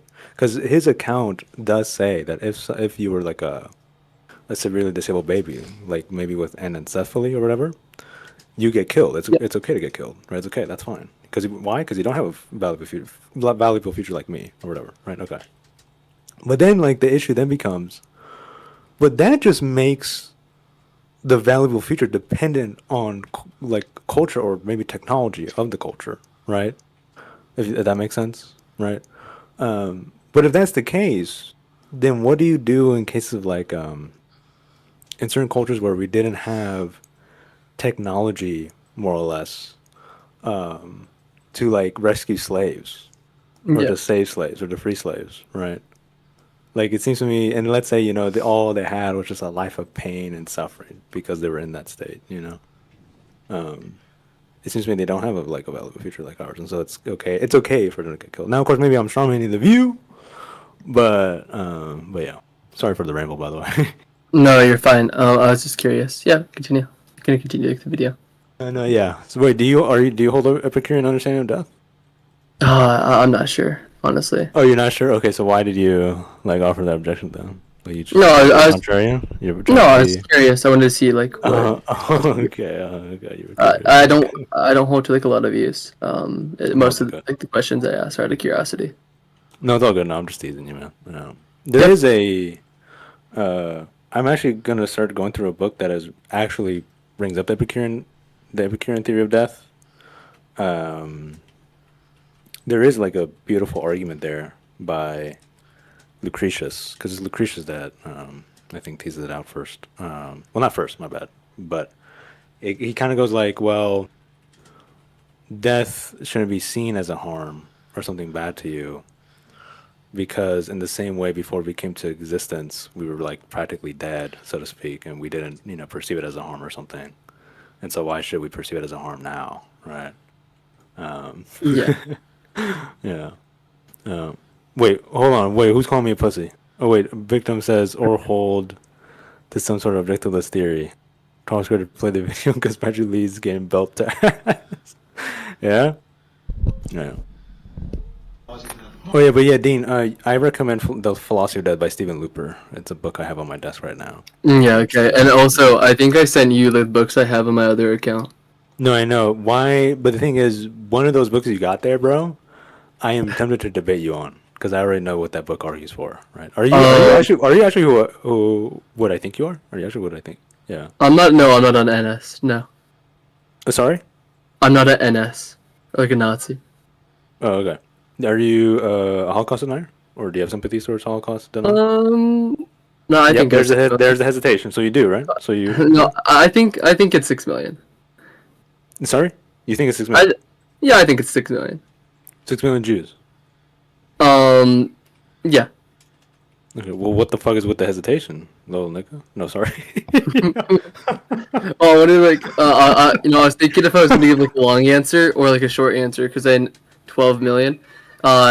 No, not 12 million. Well, how about this? Do you think 6 million Jews that died in the Holocaust, do you think it was their fault, or do you think it was primarily the fault of like prejudice, anti-Semitic Europeans? Both. Which is doing more weight? Which is doing more heavy lifting? More so the prejudice of Europeans, or more so the Jews? Yeah, I think that like the Jews that were like exploiting like the European populations. Yeah, I think that was partially their fault. I think that they built the stereotype, and then after that we've seen that stereotype was used as like a weapon against them. Okay, so overall, you would say the Jews in Germany. Barely. Like overall, it's I more think so the that Jews' fault.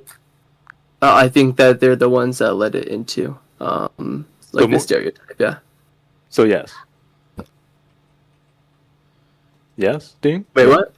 So yes, it's overall the Jews' fault in Nazi Germany that caused the Holocaust? I don't really think that it's like who did more. I think that it's just a chain of events. Oh, right. Oh, you don't. Oh, okay. But I'm telling you, who bears more responsibility of the Holocaust occurring? Probably the German people. Probably the German people. Yeah, I'd say the German people. And we're assuming here German people are non-Jews. That there's no like Jewish German. Yeah. Jewish German, so to speak. So, yeah, is that a correct assumption? Yeah. I'd say like it'd probably be, like okay. So So a lot of thinking on the Holocaust question. Yeah. So Yeah, I like this. I think that I don't like to What's say. going on with you, man? What's good? Did you have like a girlfriend that got stolen by a Jew, or like what? What's good with you, man? No. What's I good, actually bro? have no problem with Jews. You have a problem with Jews? Yeah, most of the time. Most of the time, okay. But only, yeah. only when maybe they dunk on your ass on debates or when they get more money than you, right, or something. No, I think that like it's only a problem when their culture actively like demonizes my people. Oh, my people! Oh, your people! Who the fuck is your people? What's good? Who the fuck is your people? I was born in Germany. I lived in Germany since like late 2, early 3. So yeah, I think that I could say my people. So you're German. German American, yeah. You're German through and through. Like German. What do you mean? No, my mother's side is like an admixture of Swedish and Scottish. Okay, so you're permanently European then. Yeah. Okay, interesting. Interesting, very interesting. Wow, this is actually some interesting lore, Dean. Okay. Very interesting. Yeah. So where? So you believe it was 6 million, but the thing is, you teeter-tottered quite a bit there when I asked like who bared more of the blame, so to speak, of the Holocaust occurring. Yeah. So okay, here I'll say this. Yeah. Okay. So I think that's a chain of events. I think that like the Holocaust in and of itself, yeah, it was the German people. And then if we're referring to like But what the ultimate inside, cause is the Jews, right? I'm assuming. no, I think the ultimate cause is. If you ever want to explore more actually, I would concepts probably or have say any like the specific Great questions Depression about and history the or Treaty of anything Versailles. else, I'm here. Okay, well, no which is the pressure. question that just kicks the can down the road. Like, what caused that? The Jews or just other people? I'm not sure. I don't have like a direct answer for that right now. Okay. Okay. Yeah. I would probably say like still the German people. Oh, for real? Yeah. I think that like the main target specifically. Yeah, I would say the German people. So the German people caused the Great Depression. No. I think that the German people specifically caused like the mass extinction and genocide of the Jews. But I'm not asking about that. I already got that. Oh. Down. You brought up the Treaty of Versailles, Great Depression. I'm asking you. Oh. Like who's the cause of that, right? Because when I asked you, what caused the German perhaps to do the Holocaust, right? The Germans. You then appealed to like Treaty of Versailles, fucking Great Depression. But then I said that just kicks the can down the road. Was that Jews or Germans as well? No, that's just World War One. I honestly am like the least educated person on World War One. I don't remember. Well, I don't know jack shit history. I mean, yeah, I don't know jack shit about history except for like maybe the history of anti-Semitism, right? So like, yeah, I'm asking you these questions because I want to know like how far you've gone into the forbidden, one of the categories I live as the forbidden philosophies, right? Okay. Well, okay. Yeah, because here's the thing, Dean. Here's the thing, bro. I'm gonna tell you. I'm gonna just show you my cards, right? I'm a nice guy, right? When I started Discord, like way back when Tom was little, when Tom was just a squeaker,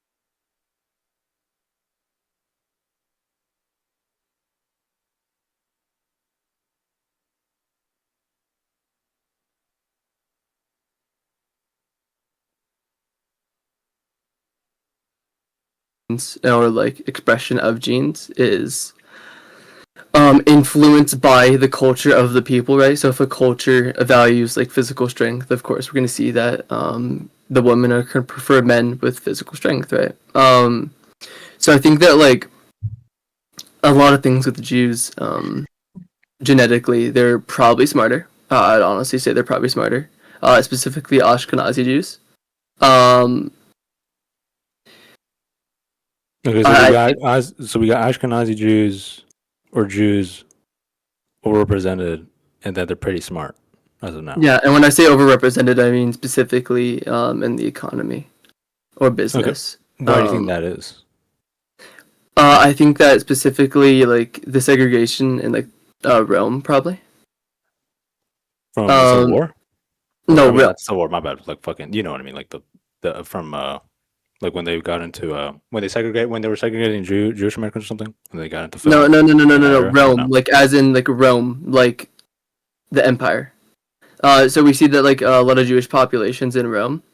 I thought you said realm. Okay, my bad. Oh no, I'm so sorry. I thought you said you're saying Rome. Okay. Yes. Okay, so in Rome, we've seen that the Jewish populations would actively be like segregated. Though like one of the main things that they were allowed to do were banking. Yeah. And so because of this, they kind of like had like a stronghold on the banking system at the time. And so this led to like a chain of events of them almost having a culture towards banking. This is like consistently existed for like the last. Well, yeah, it seems to me they would always be thrown under the bus when it came to money and controlling money or being. That was a lot with like coin clipping. Yeah, but like I don't, because the books you showed, right, or the stuff that we were getting into dispute about is where. Are you talking about specifically like pull it up. Yeah, it's the myth of the 20th century, but because I can agree with you up until here, really. Okay, Jews are overrepresented, right? They got thrown on the bus and and be in charge of money or what have you. Okay. Yeah. Okay. But are you talking? But then you got like two choices. You either say they got in charge of this stuff because they secretly concocted some plans to be in charge of said thing in the first place, and then they want to be in control to then create an ethno state, so to speak, to control America and the Goyim, right, so to speak. Like that's like in the nutshell version of what I think that like forbidden philosophies. So yeah, well, I think that the other option is they just got into this because of just a matter of culture, them using their talents and or prejudice. No, I think that it'd just be both. I don't think that we can like just put it on one thing. But that just I don't know whether it's both here, because the books that I was shown is that you say both in theory, but in practice it is most of the time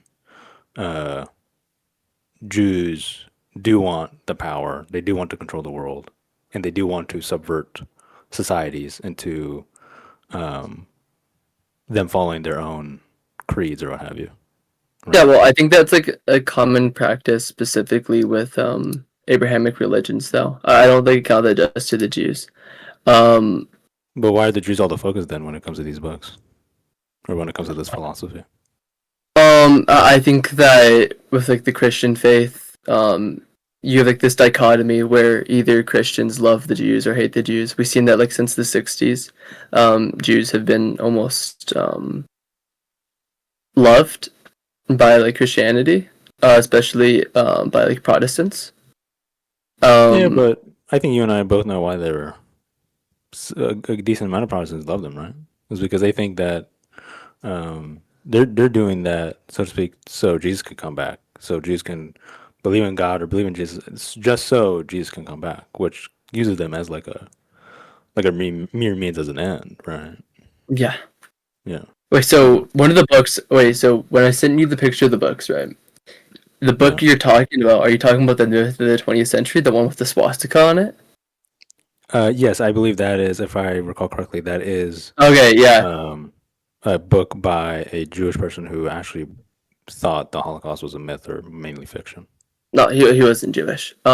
He did also. His last name? I know a lot of people think that, but he does not. He's not Jewish. Well, how are we understanding Jewish then?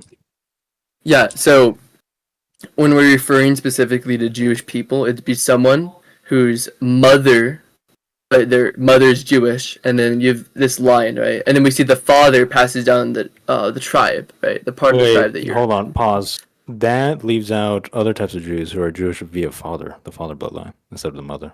Yeah, well, even Jews don't call them like Jewish people.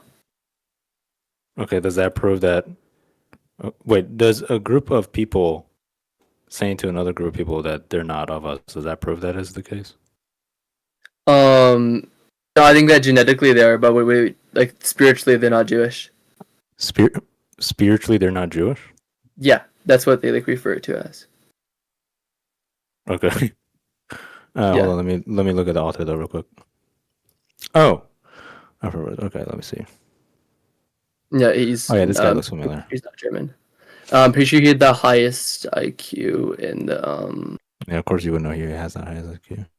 Yeah, I think he had the highest IQ in like the something trials. I can't remember. Yeah, he was a Nordicist. He believed like the Nordic people were Aryan. Yeah, I know. I'm clarifying that for everyone else because. Okay, gotcha. Yeah, my bad. No, you're right. He did not have Jewish ancestry, but they appeal to both Baltic German father and Estonian mother. Which he was a bit of a shit skin though. He was a what? A shit skin. I don't know what that means. He's mud-blooded. He has more than just why are we using these phrases? Why am I using these? Yeah, why no, this is. I don't use these in like a rude way. There's like a negative connotation. You just like the person. Okay. Well, no, Fleur. I'm just getting started, Fleur. So, yeah. Okay. So. Yeah, like this is not acceptable. This is not an acceptable way to talk about people. Yeah. I know. Okay. Wait. Fleur, you don't want to join in this? Educate this man. Educate. No, I don't. You're not even like worth. They're not even worth the time. This person. They're literally They're literally. Don't worry. I can save them, Fleur. I'm not even trying to troll right now. You're not gonna save them. Just get rid of them. Okay, Fleur. I have to try. You have to give me a chance. Okay, Dean. So I am very, very curious. Okay. Yeah. Why, if I'm trying to be convinced of your philosophy here, from what you know and from what you researched, okay? Yeah. What do I do if I see like a Jewish person outside, like walking around? Like, what should I think of them? Like, what should I be inclined to think about them? I don't know. You'd have to like talk to them to know that they're a Jew. I don't think that. Well, no, not to know whether they're Jews. It was already given in what I was saying, like that I know they're Jewish. I don't know. Just look at them. You don't really think. Wait, why are they anti-Semitic? That is what we're trying to figure out here. Like, okay, so like, why? Can we just say like, why do you think like Jewish or brown people are bad? I never even implied that. You just used the word shit skin. Are you retarded? Yeah. You were. This is why. This is why. I'm just gonna start Spurg. Okay. Hold on. This is not Spurg. Like this is like it's like like you stabbed me in the face. Wow. Oh my God, you're Spurging for being so mad that you did something like really offensive and awful. Wait. So this just shows that you're being Asperger's. I'm just when someone, especially like a Nazi, right, is like not white. It's just me saying this ironic, right? I don't know what you mean when you say this as ironic. No, we don't take this ironically here, Dean. Even if you are ironic, like there's going to be like a certain extent where we just don't allow that type of behavior. Like let's say you were saying the N-word ironically. Why does that excuse it? Yeah, man. Okay. Yeah. No, Dean, you have no response? I said I'm okay. Right now it's like good cop, bad cop. Do you want the good cop, Dean, or do you want the bad cop? Well, I think like Fleur kind of just started chipping in. I don't really care what they got to say. Oh, okay. Fleur is really smart. I respect Fleur. And here's the thing: Fleur's Jewish, right? So when you what start, kind? when we started discussing, whether Sephardi. do Okay. do most Jews control the world? Do you think Jews were responsible for the Holocaust? Do you think it was a mixture of both, like German and Jews or whatever? I started, like in my head, I'm like, oh shit, I started thinking of Jewish people I know. You feel me? And then you can only understand how that makes me feel. I'm not saying you said this explicitly, but the thing is, from my experience, Dean, right? When people advance these arguments, when people advance these points or these talking points or what have you, you are indeed a couple sentences away to say, Jews did bear some or most responsibility of either being in control of the economy, bear some responsibility of the Holocaust occurring, what have you. And then from there, once you are a couple sentences away from that, I'm just going to impose that on you. And once I impose that on you, I am now going to ask you, all right, give the fucking argument as to why I should be anti-Semitic. I don't think that's like inherently anti-Semitic. I think that like it's a mix of the imperial conditions of the people at the time. Like, I think that the German people like in struggle. I think that the Jews were used as like a way to justify like these things, and I wouldn't say for the fact that the Jews had power would be like, or like maybe they changed something to lead these people to have like a good reason to do this. I think that good reason to do. And what planet someone can have a good reason to do the Holocaust? I never implied that there was a good reason. You just said they could have a good reason. Did you not just say that, or am I not trying? What would be the good reason if there was one? What would it be? Yeah. The fuck? Come on, Dean. Come on, son. Yeah, I think that they like call me off the tracker in here for no. Yeah, they call me that in here. So I don't know. No, like let's say if a population was being like exploited by like a group of people, I think that if that population had like a revolution, that would probably be justified, right? Like I think that. Wait, why? Okay, hold on. Why would that revolution entail killing them all? Yeah, why? Well, why is that the good? Why is that the entailment? Where are you getting this? Where's this coming from? And we're not just talking like killing them on the streets. We're talking about shipping them into camps and like industrial mass slaughtering. I said if it was. I'm not even like implying that it was. What do you mean? If it was, is it? Well, I don't know what you mean by implying there. Like you're still giving us a conditional. You still didn't give us the answer. Like, why would it be entailed that we should just kill the exploitative population in its entirety? Wait, the exploited. Wait, I'm sorry, Fleur. Repeat that. That was like. Yeah, don't get nervous, man. The exploitative population, the population that's exploiting the other population. Exploitative or yes, exploitative. The one that's exploiting the other population. The oppressors. Yeah. Dean, come on now. Come on. I know you understand her. I know you understand them. Well, no. Like the first two times they said it like horribly. They blundered. Okay. No, Dean. Do you really think that's a blunder? Do you think you look good right now? Yeah, Dean. Let me tell you, man. Listen, I'm a kind-hearted guy, man. And it breaks my heart, that we have to question you like this. But it's very simple, Dean. Given one population, trying to exploit the other population. Why does that follow that population should kill them all? Why? Like I'm at a loss here. Help me out. What's going on here? No, I don't think that there would be like an actual reason to do it, like a good reason. Because that's what you said. They could have a good reason, and once you start invoking possibilities in this bitch ass, we're gonna entertain the possibility. So what the fuck is this possibility looking like? Like how do we know? Let's explore this. So tell me, like what's the good reason? What could possibly be the good reason? Maybe so then they wouldn't be like fighting back. I don't know. So that they wouldn't like resist later, or like form like some counter revolution. Yeah, probably. But I think that's just like how you'd like justify it. I don't think that would be justified. I mean, like, look, we had like in the United States, right? We had plenty of loyalists. I mean, in the United States. I mean, this isn't exactly an oppressor class, but we had plenty of loyalists in the United States and plenty of slave masters in the United States.